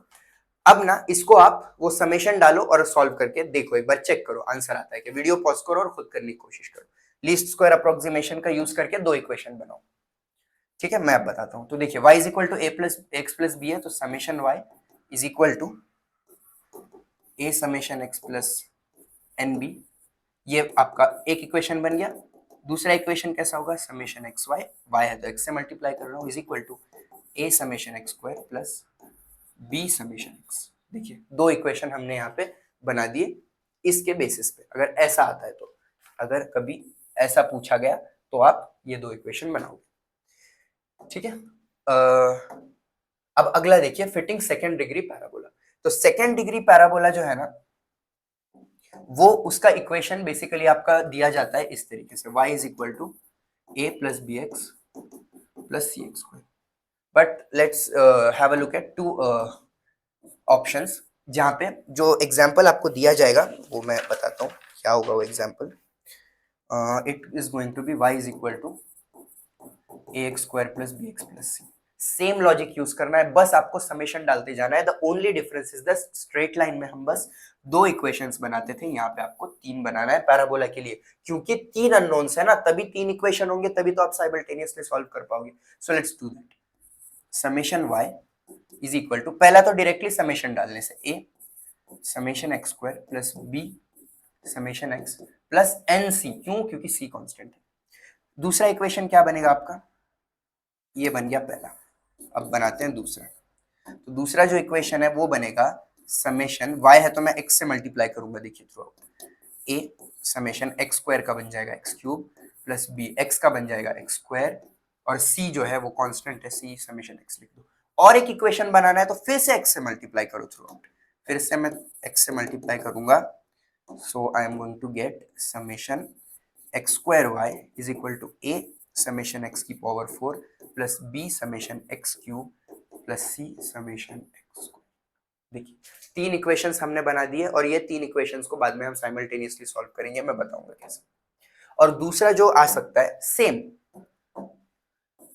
क्या आएगा, x is equal to A y square plus b y plus c. तो पहला इक्वेशन जो हमारा बनेगा that will be summation x is equal to A summation y square plus b summation y plus n into c. दूसरा equation क्या बनेगा, दूसरा और तीसरा देख लेंगे हम। समेशन वाई एक्स, देखिए x है ना लेफ्ट हैंड साइड इसलिए y से multiplication, a summation y cube plus b summation y square plus c summation y। अब यहाँ भी same logic, summation y square x is equal to a summation y की power 4 plus b summation y cube plus c summation y square. देखिए इस तरीके से जो है हमने इसके भी तीन इक्वेशंस बना दिए। अब एक्चुअल PYQ सॉल्व करके देखेंगे तो आपको और अच्छे से सब कुछ समझ जाएगा। So let's do that. देखिए इक्वेशन क्या दिया हुआ है, y is equal to A plus B x to the following. यहाँ पे आपको डेटा दिया हुआ है, आपको अब इसको सॉल्व करना है। तो देखिए x और y यहाँ पे दिया है, नाउ लेट्स स्टार्ट सॉल्विंग। सो अभी क्या क्या लेकर आपको टेबल बनाना है ये अगर आपको समझ नहीं आ रहा है तो देखिए इक्वेशन क्या बनता है इसका वो आपको पता होना चाहिए, जो हमने जस्ट देखा था। यहाँ पे आपको एक्स स्क्वायर चाहिए, समेशन एक्स चाहिए, समेशन एक्स स्क्वायर चाहिए, समेशन एक्स वाई चाहिए, वाई चाहिए, एक्स चाहिए। मतलब ये 1 2 3 4 चार चीजें आपको टेबल में लगने वाली है, एक्स वाई। तो वही हम बनाएंगे अभी टेबल में। So we need x, we need y, we need xy and we need x square. Okay, this is all that we need. इसको ऊपर लेके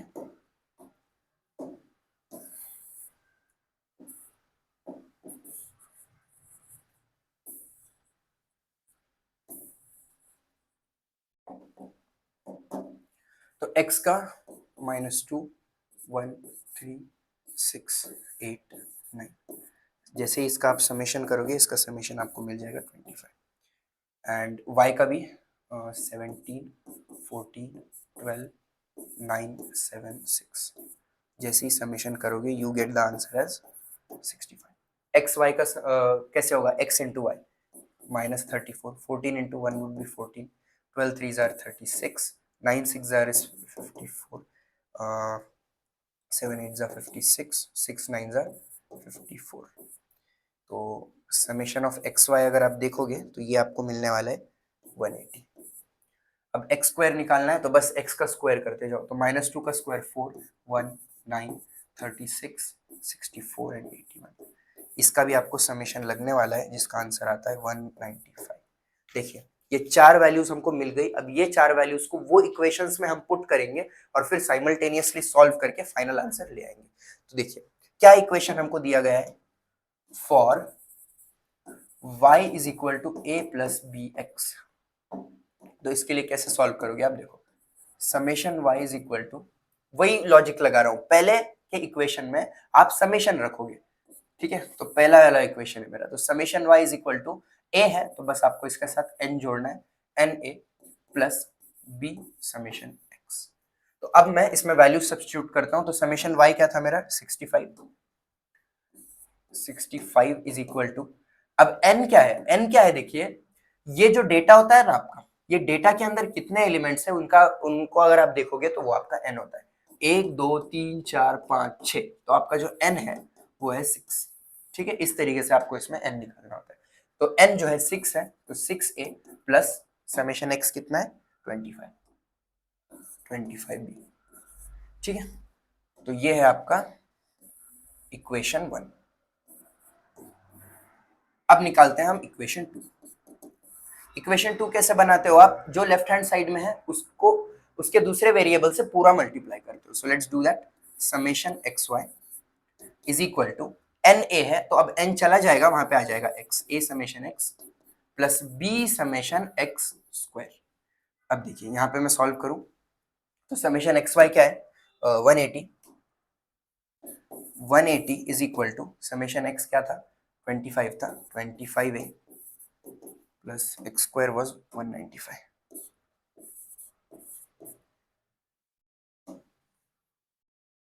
180 एंड 195, ओके 195b। तो देखिए ये दूसरा भी इक्वेशन मैंने बना दिया यहाँ पे, यहाँ से हमको इक्वेशन 2 भी मिल गया। अब ये दोनों को साइमल्टेनियसली कैलकुलेटर पे सॉल्व करो। अगर आपको नहीं आता है तो कोई यूट्यूब पे वीडियो देख लो कैसे आप साइमल्टेनियस इक्वेशन सॉल्व करते हो। तो ये आपका ए है और ये बी है। वहां पे 3 वैल्यूज डालनी होती है ना कैलकुलेटर में, तो ये इक्वेशन को थोड़ा प्रॉपर फॉर्मेट में डालना। ये इक्वेशन वहां पे ऐसे फॉर्मेट में होता है, a x plus b Y is equal to c. तो आपको a x plus b Y is equal to c में मतलब आप कैलकुलेटर में क्या डालोगे वैल्यूज वो बता रहा हूं मैं। यहाँ पे 6 मतलब आपका जो वहां पे ए होगा वो 6 होगा, जो बी है वो आपका 25 होगा और जो सी है वो 65 होगा। ऐसा आप जब वैल्यूज डालोगे उसके अंदर तो आपको ए और बी की वैल्यूज देखने को मिलेगी। तो जो ए और बी की वैल्यूज है ना आपकी, वो आपकी होगी, तो जो आपका ए है वो होगा 15 और जो आपका बी है वो हो गया -1। तो यहाँ पे आपका काम बहुत अच्छे से हो जाता है खत्म, क्योंकि आपको ए और बी मिल चुका है। बस अब आपको इक्वेशन क्या दिया गया था, for y is equal to a plus bx, therefore y is equal to a क्या है आपका 15 है माइनस, क्योंकि ये b1 -1 है ना, 15 minus x. So this is your final equation. यहाँ पे आपका काम खत्म हो जाता है। y is equal to 15 minus x आपने ला दिया तो फिर आपने वो काम कर दिया। You have fit the straight line of the form a plus B x to the following data. ये डेटा के अंदर आपने वैल्यूज रख के ये इक्वेशन ला लिया। So this is where your work is done. तो अभी हम नेक्स्ट देखते हैं। अब हमने स्ट्रेट लाइन वाला देख लिया, अभी हम ना सेकंड डिग्री पैराबोला वाला देखते हैं। तो सेकंड डिग्री पैराबोला में कैसा है, बहुत सारी वैल्यूज लेनी पड़ती है आपको। x टू द पावर 4 तक होता है ना वहां पे, देखिए ये देखिए x टू द पावर 4 चाहिए, x क्यूब चाहिए, x स्क्वायर चाहिए, x स्क्वायर y चाहिए, x y चाहिए, y x स्क्वायर x, मतलब डेटा बहुत चाहिए ना। तो जो है इसमें कम आपको वैल्यूज दी हुई है, मैं आपको बताता हूँ। So let's start with the first thing that we need to find. x चाहिए आपको जो ऑलरेडी दिया हुआ है, फिर y का समेशन चाहिए था तो y निकालेंगे, फिर हमको एक्स वाई चाहिए, एक्स स्क्वायर चाहिए एंड एक्स स्क्वायर वाई चाहिए, एक्स क्यूब चाहिए और x की पावर 4 चाहिए। इतना डेटा चाहिए आपको।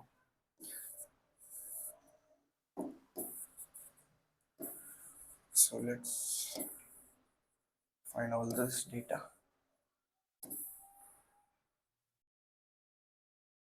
x दिया हुआ है 0 1 2 3, y दिया हुआ है 2 1 6 17।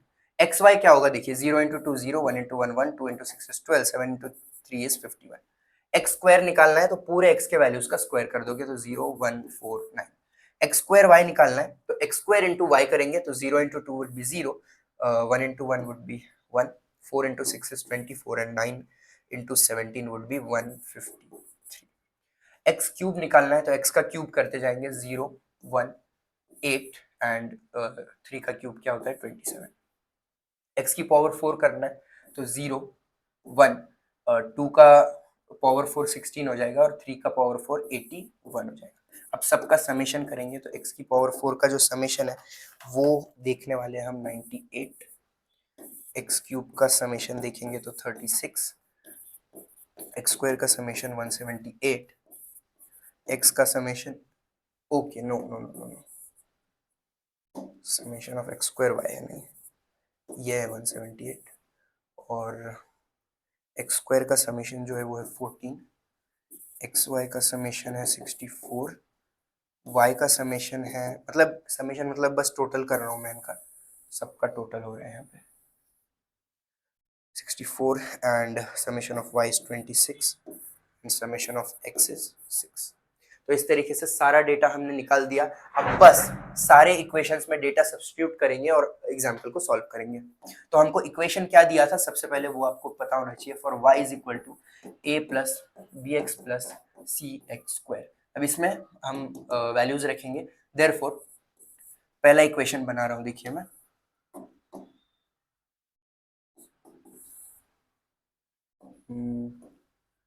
Summation y is equal to n a plus b summation x plus c summation x square. ये पहला इक्वेशन बन गया। क्यों, क्या किया मैंने, बस समेशन डाला हुआ है। अब वैल्यू सब्स्टिट्यूट कर दूंगा सबके अंदर। सो समेशन y इज 26 और n क्या है हमारा, देखिए 1 2 3 4 चार वैल्यूज है, तो n हमारा है 4a प्लस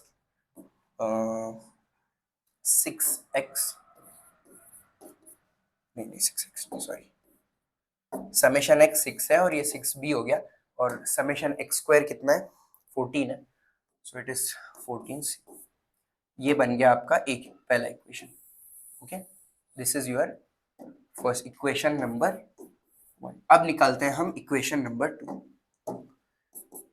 तो इक्वेशन 2 निकालने के लिए भी सेम लॉजिक यूज करोगे, बस यहाँ जो वेरिएबल है उसका दूसरा वेरिएबल से पूरा मल्टीप्लाई करोगे। So it is summation x y is equal to A summation x plus b summation x square plus c summation x cube. Values डाल देंगे तो समेशन एक्स वाई जो है आपका वो है 64। So this is 64 is equal to 6a plus x square 14 था, 14b plus x cube कितना था 36 36c। देखिए ये भी हमने इक्वेशन यहाँ पे बना दिया। और एक ये है हमारा इक्वेशन नंबर 3 के लिए थोड़ी जगह करता हूँ यहाँ पे।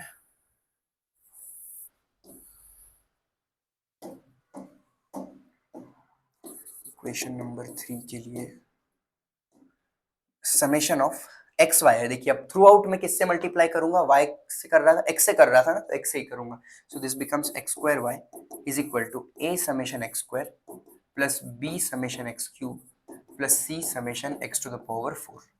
वैल्यू सब्स्टिट्यूट कर देंगे तो समेशन एक्स स्क्वायर वाई की वैल्यू थी 178। So this is gonna be 178 is equal to x square की क्या वैल्यू थी 14 प्लस एक्स क्यूब की वैल्यू थी 36b, एक्स की पावर 4 की वैल्यू है 98। देखिए तीन इक्वेशंस बन गए। तीनों इक्वेशंस को साइमल्टेनियसली कैलकुलेटर के ऊपर सॉल्व करो, इक्वेशन 1 2 3, और ए बी सी की वैल्यूज आपको फिर देखने को मिलेगी और उसके बेसिस पे आप वो वैल्यू सब्स्टिट्यूट करके सॉल्व कर पाओगे। सो अभी का अभी कैलकुलेटर पे करिए, थोड़ी सी प्रैक्टिस हो जाएगी। तो ठीक है, मैं अभी आपको डायरेक्टली वैल्यूज बताता हूँ क्या ए बी सी की वैल्यूज आने वाली है। तो जैसे ही आप इक्वेशन सॉल्व करते हो तो लिख देना solving 1 2 and 3 we get a is equal to, a आपको मिलेगा 2, बी आपको मिलता है -4 और सी जो है वो आपको मिलता है 3।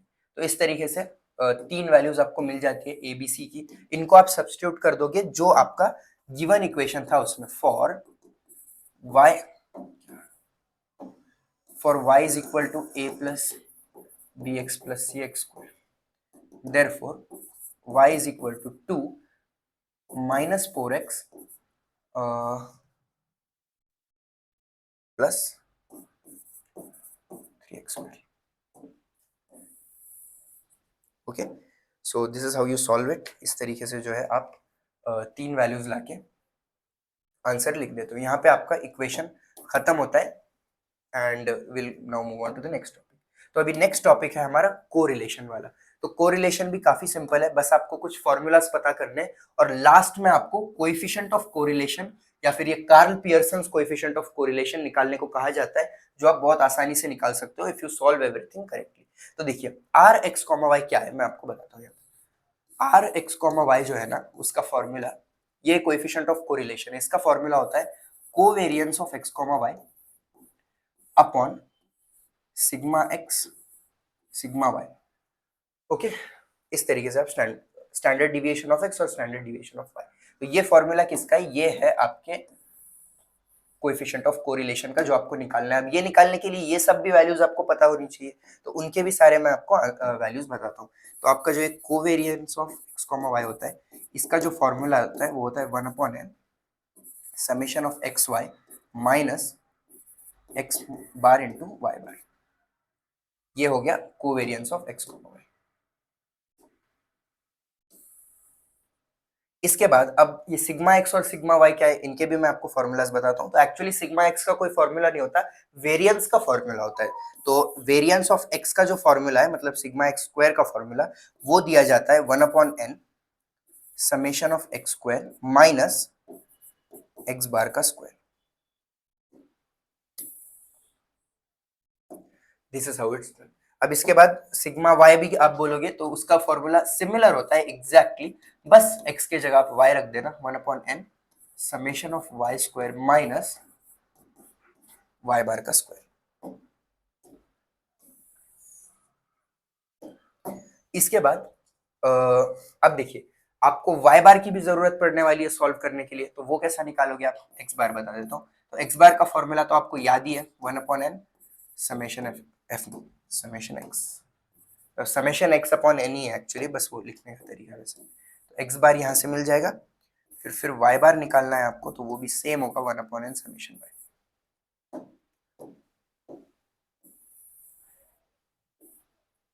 देखिए 6 फॉर्मूलाज है, अच्छे से समझ लीजिए, फिर आप कोरिलेशन का कोई भी क्वेश्चन आता है, कोएफिशिएंट ऑफ कोरिलेशन का बहुत अच्छे से सॉल्व कर पाओगे। प्लीज लिख लो ये अच्छे से, ठीक है। अभी हम क्वेश्चन देखते हैं और उसे सॉल्व करते हैं। तो ये हमको डेटा दिया हुआ है, फाइंड द कोरिलेशन कोएफिशिएंट, क्या निकालने को कहा जा रहा है, coefficient correlation r x comma y between age in years and glucose level from the data of 5 people as follows.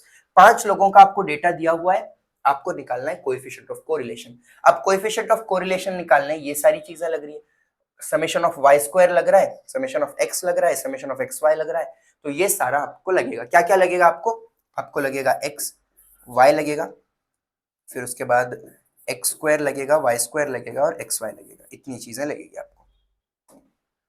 So let's do it. X y x square, नहीं x x y पहले लिख देता हूँ, x y x square y square.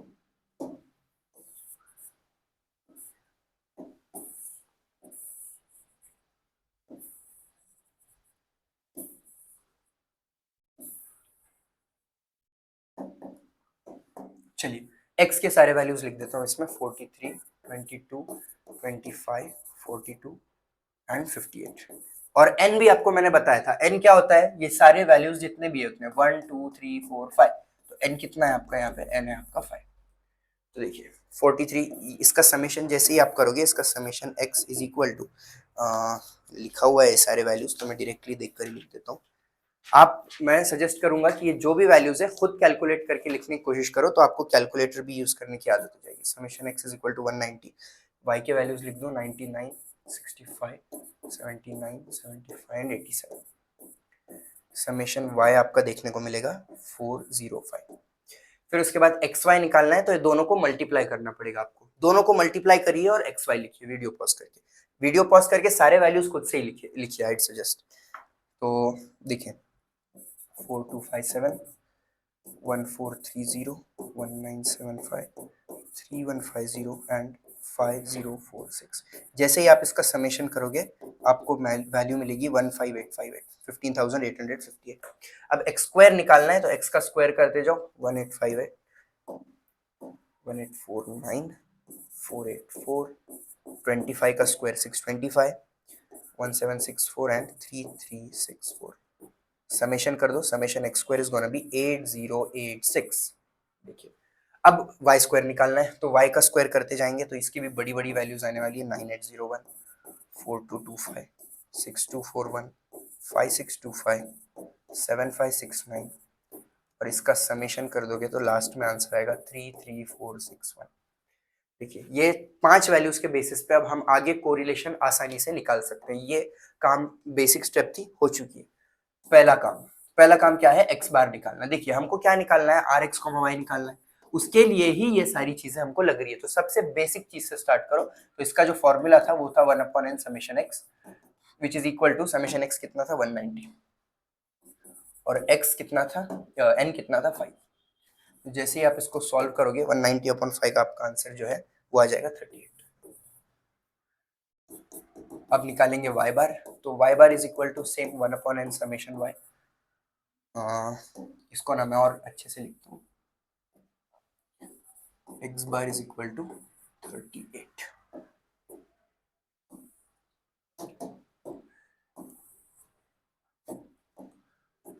तो summation y जो था वो 405 था ना, 405/5 करोगे इसका आंसर आ जाएगा 81। y bar is equal to 81। अब जाते हैं तीसरे स्टेज पे, जहां पे हम निकालेंगे अभी covariance of x comma y. Covariance का फॉर्मूला क्या था, 1/n summation x y minus x bar into y bar, which is equal to, क्या लिखता हूँ, तो समेशन एक्स वाई कितना था 15858, so this is gonna be 15858 upon 5 minus x bar into y bar, देखिए 38 इंटू 81। कैलकुलेटर पे आप इसको जैसे ही सॉल्व करोगे फाइनल आंसर आपका आ जाएगा 93.6। तो जो कोवेरियंस है एक्स कॉमा वाई का दैट इज इक्वल टू 93.6 हो गया। देखिए तीन वैल्यूज हमने इधर आसानी से निकाल दी। अब जाते हैं हम अगले पार्ट पे, which is the fourth thing which we need, and that is sigma x square which is equal to 1/n summation of x square which is no no no minus x bar का square. तो यहाँ इसे solve कर दूं, तो summation x square क्या था, it was 8086, 8086 upon 5 minus x bar जो था हमारा वो आया था 38 उसका स्क्वायर। तो इसको सॉल्व करने पे आपको सिग्मा एक्स स्क्वायर जो है वो मिल जाएगा 173.2।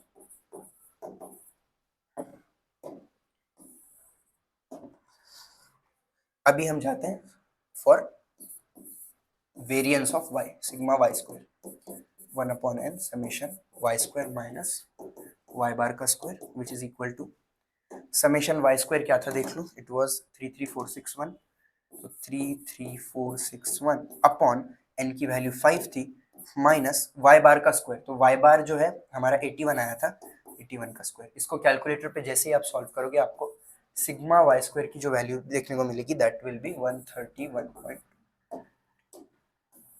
ये भी हमने वैल्यू निकाल दी। तो चार वैल्यूज हमने अच्छा पांच चीजें हमने अभी फाइंड की है। अभी फाइनल चीज जो है और मेन चीज जो है जो हमको निकालना था, coefficient of correlation which is r, वो हम निकालेंगे। तो r x comma y is equal to covariance of x comma y upon sigma x into sigma y which is equal to, तो 93.6 अपॉन, अभी देखिए यहाँ पे ना sigma x into sigma y बोला है, सिग्मा एक्स स्क्वायर नहीं है जो हमने निकाला। तो बस एक काम आपको करना है, ये वैल्यूज को रूट में लिख देना। तो 173.2 इंटू 131.2। तो जैसे ही आप इसको सॉल्व करोगे फाइनली आपका जो कोएफिशिएंट ऑफ कोरिलेशन निकल के आने वाला है that will B 0.6209। Okay, final answer ये आपका आना चाहिए। तो इस तरीके से आप कोएफिशिएंट ऑफ कोरिलेशन का कोई भी क्वेश्चन आता है तो आसानी से सॉल्व कर सकते हो। देखिए सबसे पहले ये टेबल बनाना, टेबल के अंदर आपको ये पांच वैल्यूज की जरूरत पड़ती है, x y x y x square y square, इनके सारे के समेशन निकालो। फिर उसके बाद एक्स बार वाई बार को पर्सनली सॉल्व करो उनका फॉर्मूला यूज करके, सारे फॉर्मूलाज मैंने पहले आपको बताए थे।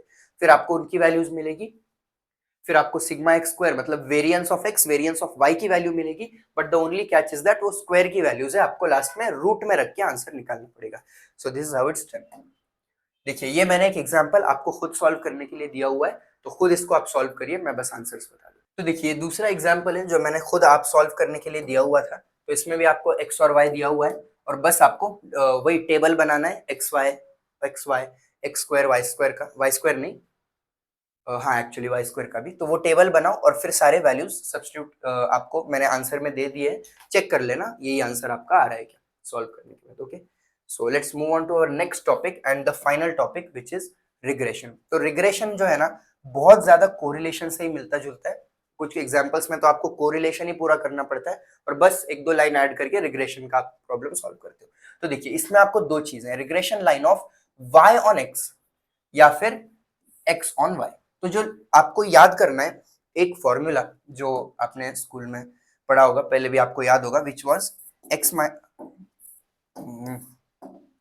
y minus y1 is equal to m into x minus x1। ये स्लोप पॉइंट फॉर्मूला था, ठीक है। और साथ ही साथ दूसरा formula which is y is equal to mx plus c। इन दोनों फॉर्मूला के बेसिस पर ही हम चीजें देखने वाले। तो ये जो फॉर्मूला है ना, यही हम अभी रिग्रेशन के लिए देखेंगे। तो यहाँ पे आप कैसा लिखते हो, अगर y ऑन x बोला गया है ना, तो आप लिखते हो y के लिए y minus y bar is equal to b। अब देखिए y ऑन x है तो आप लिखते हो yx, y ऑन x है तो पहले y बाद में x है ना, तो yx और x माइनस x बार। देखिए y की लाइन है इसलिए y इज इक्वल टू में लिखना और byx लिखना। और ये byx आपका क्या होता है वो मैं बताता हूं। तो y minus y bar is equal to byx आप लिखते हो r sigma y by sigma x into x minus x bar. तो इस तरीके से आप रिग्रेशन लाइन के दो फॉर्मूले अच्छे से याद रखो। और अगर आप x ऑन y बोला गया है तो सेम है, बट जहां जहां y है वहां पे x लिखना। तो x ऑन y है मतलब लाइन x की है, तो x माइनस x बार पहले लिखोगे आप इज इक्वल टू b के साथ क्या लिखोगे आप, xy लिखोगे y माइनस y बार, ठीक है, इस तरीके से। और फिर जो दूसरी चीज है वो क्या हो जाएगी, x minus x bar is equal to r क्या है, ये है कोएफिशिएंट ऑफ कोरिलेशन जो हमने पहले देखा था, r sigma x upon sigma y। देखिए x y है इसलिए x अपॉन y, यहाँ पे y x था इसलिए y अपॉन x और y माइनस y। दो फॉर्मूले प्लीज अच्छे से याद कर लो, इसका भी और इसका भी। इसी के बेसिस पे हम आगे चीजें सॉल्व करने वाले। हाँ, r का फॉर्मूला आपको पता होना बहुत जरूरी है। तो r का फॉर्मूला बहुत सिंपल है, प्लस माइनस में होता है, ये plus minus under root of B Y X into B x Y, ठीक है। तो ये इसका फॉर्मूला है, बहुत सिंपल है, अच्छे से आप इसको याद कर लेना। ये कई बार हमको यूज करना पड़ेगा ये formula, so I hope you will remember it. ये पीवाईक्यू में आया हुआ क्वेश्चन है। तो देखिए बेसिकली ना रिग्रेशन सॉल्व अगर आपको करना है तो आपको पहले कोरिलेशन करना पड़ता है फिर रिग्रेशन करना पड़ता है। तो कोरिलेशन जब आप करते हो यही वैल्यूज आपको मिलती है ना, देखिए यही सब हम निकालते हैं और लास्ट में कोएफिशिएंट ऑफ कोरिलेशन निकालते हैं। तो वो सारी वैल्यूज हमको उन्होंने ऑलरेडी दे दी है ताकि ये वैल्यूज निकालने का काम ना पड़े and directly we can move on to regression. तो ये सारी वैल्यूज दे दी है हमको, आर भी दिया हुआ है, सब कुछ दिया हुआ है। अब हम बस रिग्रेशन का फॉर्मूला यूज करेंगे और इसको सॉल्व करेंगे। तो रिग्रेशन का फॉर्मूला देखिए, find regression of X on Y बोला है। एक्स ऑन वाई मतलब लाइन किसकी है, एक्स की है, पहले जिसका नाम। तो देखो फॉर्मूला इसका बनता है x minus x bar is equal to b, x on Y बोला है इसलिए मैं यहाँ पे लिखूंगा x y y minus y bar. अब इसको मैं और प्रॉपर फॉर्म में अगर लिखूं so I can write it as x minus x bar is equal to b x y को मैंने क्या बोला था, r sigma x upon sigma y y minus y bar. अब देखिए x minus x bar is equal to नहीं, x minus x bar की value क्या है 8.2 इज इक्वल टू r की वैल्यू कितनी है 0.9, sigma x upon sigma y। देखिए सिग्मा x है 6.2 और जो सिग्मा y है वो है 20 और y माइनस y बार भी हमको ऑलरेडी दे रखा है यहाँ पे विच इज 12. बस अब इसको आप सॉल्व करोगे, जैसे ही आप सॉल्व करोगे आपको सारे आंसर्स इजीली देखने को मिलेंगे। पीछे ही लिख देता हूँ। तो देखिए इसको मैं और थोड़ा सिंप्लीफाई करके लिखूं तो ऐसे लिख सकता हूँ, ये देखिए ये जो पार्ट है ये हो जाएगा आपका 0.279 y माइनस 12.4। अब इसको अंदर मल्टीप्लाई कर देता हूँ so it becomes x minus 8.2 is equal to 0.279y minus 3.4596। अब ये 8.2 को अगर मैं वहां भेजूंगा तो वो प्लस हो जाएगा, x is equal to 0.279y minus 3.496 plus 8.2। तो x is equal to 0.279y minus minus नहीं एक्चुअली प्लस हो जाएगा 4.7404। देखिए यहाँ पे आपका इक्वेशन आपने बना दिया है x के लिए। तो find regression line x on y जो बोला गया था ना, find regression of X on Y, आपने ये निकाल दिया है। बस लास्ट में आपको एक ही चीज करनी है, estimate X for Y is equal to 10, मतलब वाई की वैल्यू 10 रखो और बता दो। तो for y is equal to 10 क्या करोगे आप, x is equal to 0.279 into 10 plus 4.7404। तो ये जैसे ही आप वैल्यू सब्स्टिट्यूट कर दोगे यहाँ पे आंसर मिल जाएगा आपको, x इज इक्वल टू 7.5304। देखिए 2.79 प्लस 4.7404, अगर आप कैलकुलेटर पे सॉल्व करोगे आपको आंसर मिलता है x इज इक्वल टू 7.5304। यहाँ पे आपका आंसर आपको मिल चुका है। अभी हम जाते हैं अगले क्वेश्चन पे, ये भी पीवाईक्यू का ही क्वेश्चन मैंने लिया हुआ है, देखो अच्छे से और समझ लो। देखिए दो इक्वेशंस हमको दिए गए हैं, ये एक इक्वेशन है और ये एक इक्वेशन है, ठीक है। The regression equations are already given, regression equation यहाँ पे नहीं निकालना है आपको, यहाँ पे रिग्रेशन इक्वेशन दी है और पुरानी चीजें निकालनी है, पहले आपको चीजें दी थी और रिग्रेशन इक्वेशन निकालने कहा गया था। तो देखिए बट रिग्रेशन इक्वेशन ना यहाँ पे आपको बोला नहीं गया है कि y ऑन x कौन है और x ऑन y कौन है, तो हम ना अज्यूम कर लेंगे कि पहला वाला y है और दूसरा x है। कभी ऐसा होगा तो आप खुद कर लेना y और x अज्यूम। अब the value of variance of x is 9, value of variance of x is 9, मतलब सिग्मा एक्स स्क्वायर जो है वो आपको 9 दिया हुआ है, ठीक है। इसी के लिए मैंने सब में पहले आपको बताया था कि वेरिएंस क्या होता है, ताकि आपको ये समझ सको।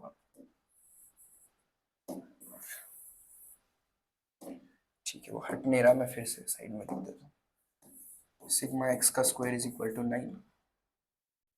देखिए आपको पहले बोला गया है mean values of x and Y निकालो, mean values of x and Y निकालो मतलब x bar and y bar आपको फाइंड करना है।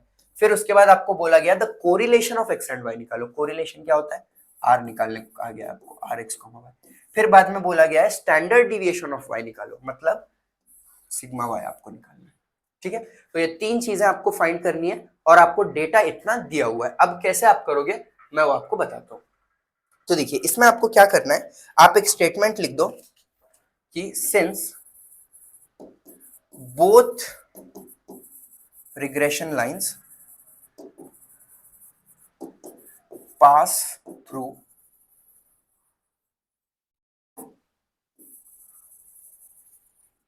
points x bar comma y bar। देखिए हम ऐसा बोल रहे हैं कि रिग्रेशन लाइंस ना इस पॉइंट से पास होते हैं, तो अगर इस पॉइंट से पास होते हैं तो हमारे इक्वेशन हम ऐसा लिख सकते हैं 8x bar plus -10y bar is equal to -66। बस मैंने ना ये प्लस 66 को वहां भेज दिया, बाकी कुछ नहीं किया। 40x bar -18y bar is equal to 214। तो देखिए मैंने दो इक्वेशन यहाँ पे बना दिए, इक्वेशन 1 इक्वेशन 2, और बस हमको ये पता है कि ये जो रिग्रेशन लाइन से वो पॉइंट से पास होती है, इसलिए हम वो इक्वेशन में x बार y बार को रख सकते हैं। तो इसका क्या मतलब हो गया कि आपका x बार के इक्वल हो जाता है और y बार के इक्वल हो जाता है। तो बस ये दोनों इक्वेशन को साइमल्टेनियसली आपको सॉल्व कर देना है। जैसे ही आप इनको साइमल्टेनियसली सॉल्व करोगे आपको mean values of x and y मतलब x बार और y बार मिल जाएगा। कैलकुलेटर पे सॉल्व करना, x बार आपका आ जाएगा 13 और जो आपका y बार है वो आ जाएगा 17। Okay, so this is how you are going to solve this. तो एक काम हमने कर दिया, पहले अपने को मीन वैल्यूज फाइंड करना था, वो हमने फाइंड कर दी। अभी जो दूसरा काम हमको करना है वो हमको निकालना है कोरिलेशन कोएफिशिएंट। कोरिलेशन कोएफिशिएंट निकालने के लिए इसका फॉर्मूला होता है bxy into byx, जो मैंने आपको बताया था। तो bxy और byx हमको फाइंड करना पड़ेगा, वो हम कैसे फाइंड करेंगे, तो वो फाइंड करने के लिए आपको ये इक्वेशन याद करना है, y is equal to fx plus c, ठीक है।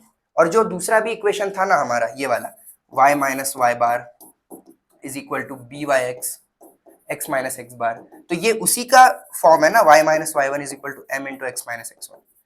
तो अगर आप कंपेयर करो तो ये byx ये स्लोप ही है आपका, अगर देखा जाए तो यही आप कंपैरिजन से bxy और byx को निकालते हो। तो जो आपका इक्वेशन है ना उसको आप y का इक्वेशन बनाना एक y is equal to mx plus c, और x के इक्वेशन को x is equal to my plus c वाले फॉर्मेट में बनाना, और ये जो आपका m रहेगा ना x के टाइम पे वो bxy रहेगा और ये जो रहेगा वो byx रहेगा।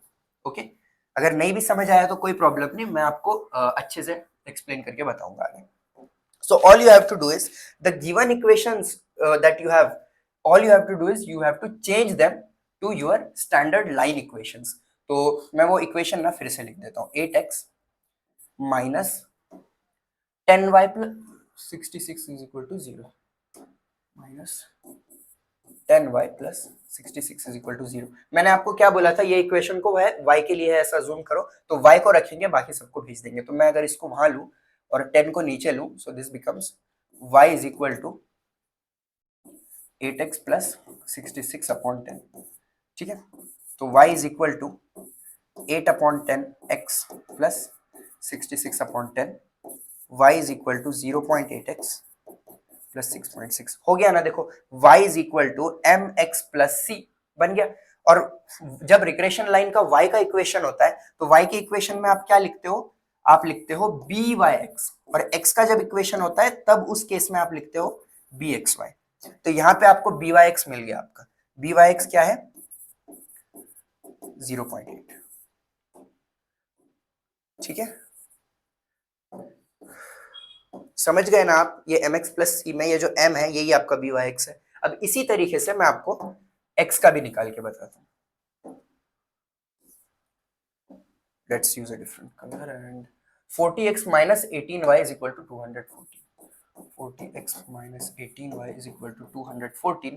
तो x का इक्वेशन है तो बाकी सबको वहां भेजते हैं. तो x is equal to 18y plus 214 upon 40.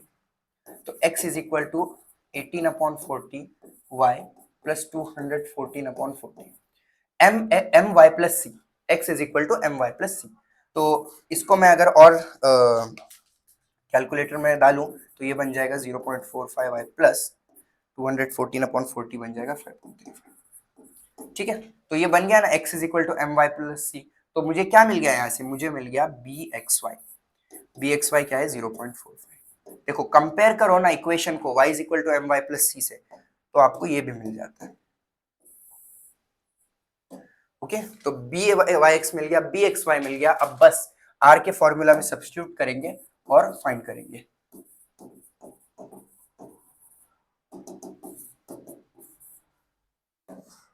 Zero 0.8 into 0.45, 0.8 into 0.45. जैसे ही आप इसे सॉल्व कर दोगे, इसका जो फाइनल आंसर आपका आएगा, रूट करो, सॉल्व करके देखो. I'll see what the answer is and directly write it on the board and it comes out to be 0.6. तो कोरिलेशन कोएफिशिएंट भी हमने निकाल दिया. अब फाइनल जो चीज हमको निकालने को कहा गया था, it was the standard deviation of y. हमने ये भी निकाल दिया, ये भी निकाल दिया. Now what we do is we find the standard deviation of y. वो आप कैसे निकालते हो, ये फॉर्मूला से देखिए. bxy क्या है, r, या bxy नहीं यूज करते, byx यूज करते. byx is equal to r sigma y by sigma x. ये मैंने आपको सब में पहले ही बताया था, वही हम कर रहे थे ना. देखो byx के जगह मैं क्या रख रहा था, r sigma y by sigma x, वही मैंने यहाँ पे रखा है. byx is equal to r sigma y by sigma x. तो byx की वैल्यू देखो, it was 0.8. 0.8 is equal to 0.6 into, देखिए सिग्मा y हमको निकालना है, स्टैंडर्ड डिविएशन ऑफ y निकालना है, और सिग्मा x हमको दिया गया है. कैसा दिया गया है, हमको बोला गया था कि वेरिएंस ऑफ x इज 9, मतलब सिग्मा x का स्क्वायर 9 है. इसका मतलब सिग्मा x आपका 3 है. तो सिग्मा y अपॉन 3, सारे वैल्यूज वहां पे डाल दो. So you get 0.8 into 3 upon 0.6 is equal to sigma y, and sigma y I guess it is 4. So this is how you will find the standard deviation of y. तो देखिए यहाँ तक हमने पूरा एग्जांपल सॉल्व कर दिया. तो थोड़ा सा अगर आपको नहीं समझ आया तो पीछे जाके आप देख सकते हो. 3 वैल्यूज निकालनी थी, mean values, correlation coefficient and deviation. Exam में पूछा गया क्वेश्चन है, अगर फिर से पूछा जाए तो आप बिल्कुल सॉल्व कर सकते हो. अब फाइनल जो हम एक क्वेश्चन देखने वाले हैं, यहाँ पे देखिए 9x plus Y minus lambda is equal to 0, दो अननोन से.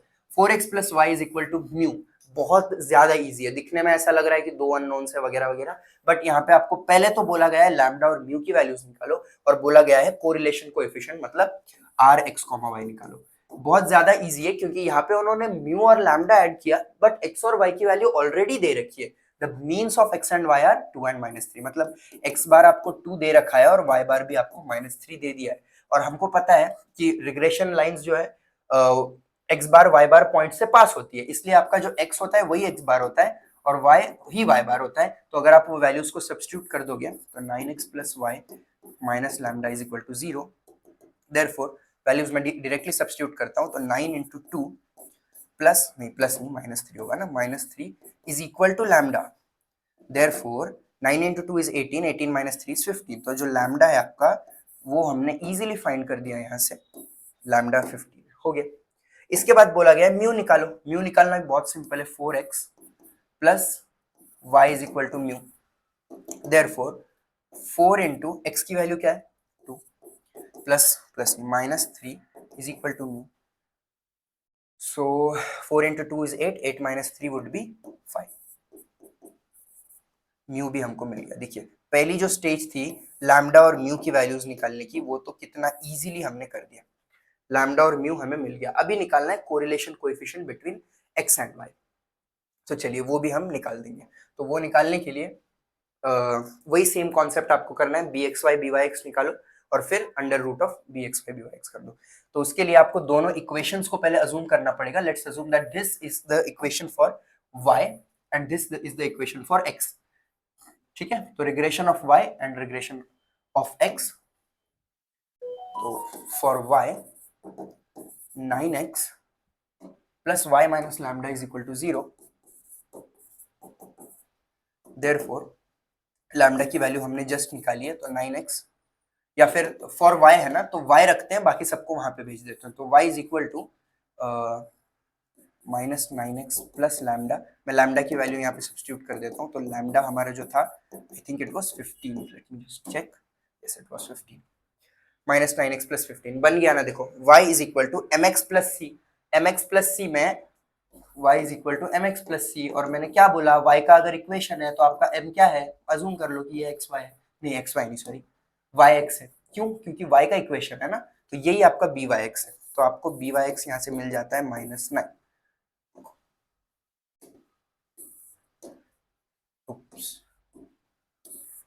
देखिए byx मिल गया -9। अभी इसी तरीके से मैं आपको byx भी फाइंड करके बताता हूँ। तो फॉर x का क्या इक्वेशन था, 4x + y = mu, 4x + y = mu. Therefore अब ये x का इक्वेशन है, x रखूंगा बाकी सब वहां भेजूंगा। तो x = mu - y/4, mu - y/4, yes I am right. Then therefore इसको थोड़ा सा प्रॉपर फॉर्मेट में लिखो तो आप ऐसे लिख सकते हो -1/4y प्लस म्यू। अच्छा म्यू की वैल्यू मैं सब्स्टिट्यूट करता हूँ पहले तो समझने में थोड़ा आसान होगा। म्यू अपना 5 था, 5 - y/4। तो देयरफॉर x = -1/4y प्लस 5/4। ठीक है, तो ये -1/4 क्या है, x = my + c। तो ये x के इक्वेशन में जो m आपका होता है स्लोप, वो क्या होता है, वो होता है bxy। तो यहाँ से bxy मैं बता दूं तो bxy = -1/4। So this is how we have also find bxy। तो bxy मिल गया, byx मिल गया, तो कोरिलेशन कोएफिशिएंट निकालना बहुत ज्यादा आसान है। r = byx into bxy which is equal to -9 into -1/4, -9 into -1/4। और ये सॉल्व करना कितना आसान है, माइनस माइनस प्लस हो जाएगा, 9 रूट के बाहर निकलेगा 3, और ये हाँ द ओनली थिंग इज ये प्लस माइनस में होता है। सो दिस इज प्लस माइनस। अच्छा मैंने पिछली बार भी प्लस माइनस लिखा था बट मैंने एक्सप्लेन नहीं किया वहां पे हाउ इट वाज पॉजिटिव। या हियर देखिए ये एक्चुअली प्लस माइनस में होता है, ओके। और इसका जो आंसर है ना वो प्लस माइनस में आना चाहिए। आर जो है आपका वो +-0.6 होता है। तो यहाँ पे आपको क्या चेक करना पड़ता है कि आपके जो bxy है और byx है ये ग्रेटर देन 0 है क्या। अगर ये दोनों ग्रेटर देन 0 है तभी आपका r ग्रेटर देन 0 है और r पॉजिटिव होता है। तो देखिए bxy भी पॉजिटिव था यहाँ पे और byx भी पॉजिटिव था, तो दोनों पॉजिटिव होने की वजह से even though we wrote plus minus the answer comes out to be positive. क्यों? क्योंकि ये दोनों पॉजिटिव थे। और अगर bxy और byx आपके निगेटिव होते हैं तो उस केस में आपका r भी निगेटिव हो जाता है। तो प्लस माइनस में आप चेक करना कि bxy और byx निगेटिव है क्या। अगर ये दोनों निगेटिव है तो r प्लस माइनस के बाद आप इसको निगेटिव लिखते, बट इन अवर केस ये दोनों पॉजिटिव थे, सो r वाज पॉजिटिव। ठीक है, तो ये एक चीज ध्यान रखना। अगर आपको लग रहा होगा कि ऐसी केस आएगी कि एक पॉजिटिव है दूसरा निगेटिव है, ऐसी केस आती नहीं, मतलब एग्जाम में वैसे क्वेश्चंस नहीं पूछे जाएंगे। अब यहाँ पे देखो, यहाँ पे ये भी निगेटिव है और ये भी निगेटिव है, दोनों निगेटिव है। तो दोनों निगेटिव होने की वजह से आपका इसका आंसर क्या आएगा? 3/2 आएगा। ओके, तो फाइनल आंसर आप क्या लिखोगे? बिकॉज byx आपका एंड bxy ये दोनों लेस देन 0 है, तो r भी आपका लेस देन 0 है, तो r आ जाएगा -3/2। तो कोएफिशिएंट ऑफ कोरिलेशन भी हमने यहाँ पे निकाल दिया। Okay, so that was it. So thank you everyone for watching this session. I hope you enjoyed it. Unit 3 statistics का आपने अच्छे से cover कर लिया. And if you haven't subscribed to the channel, do subscribe to the channel. And thank you everyone for watching.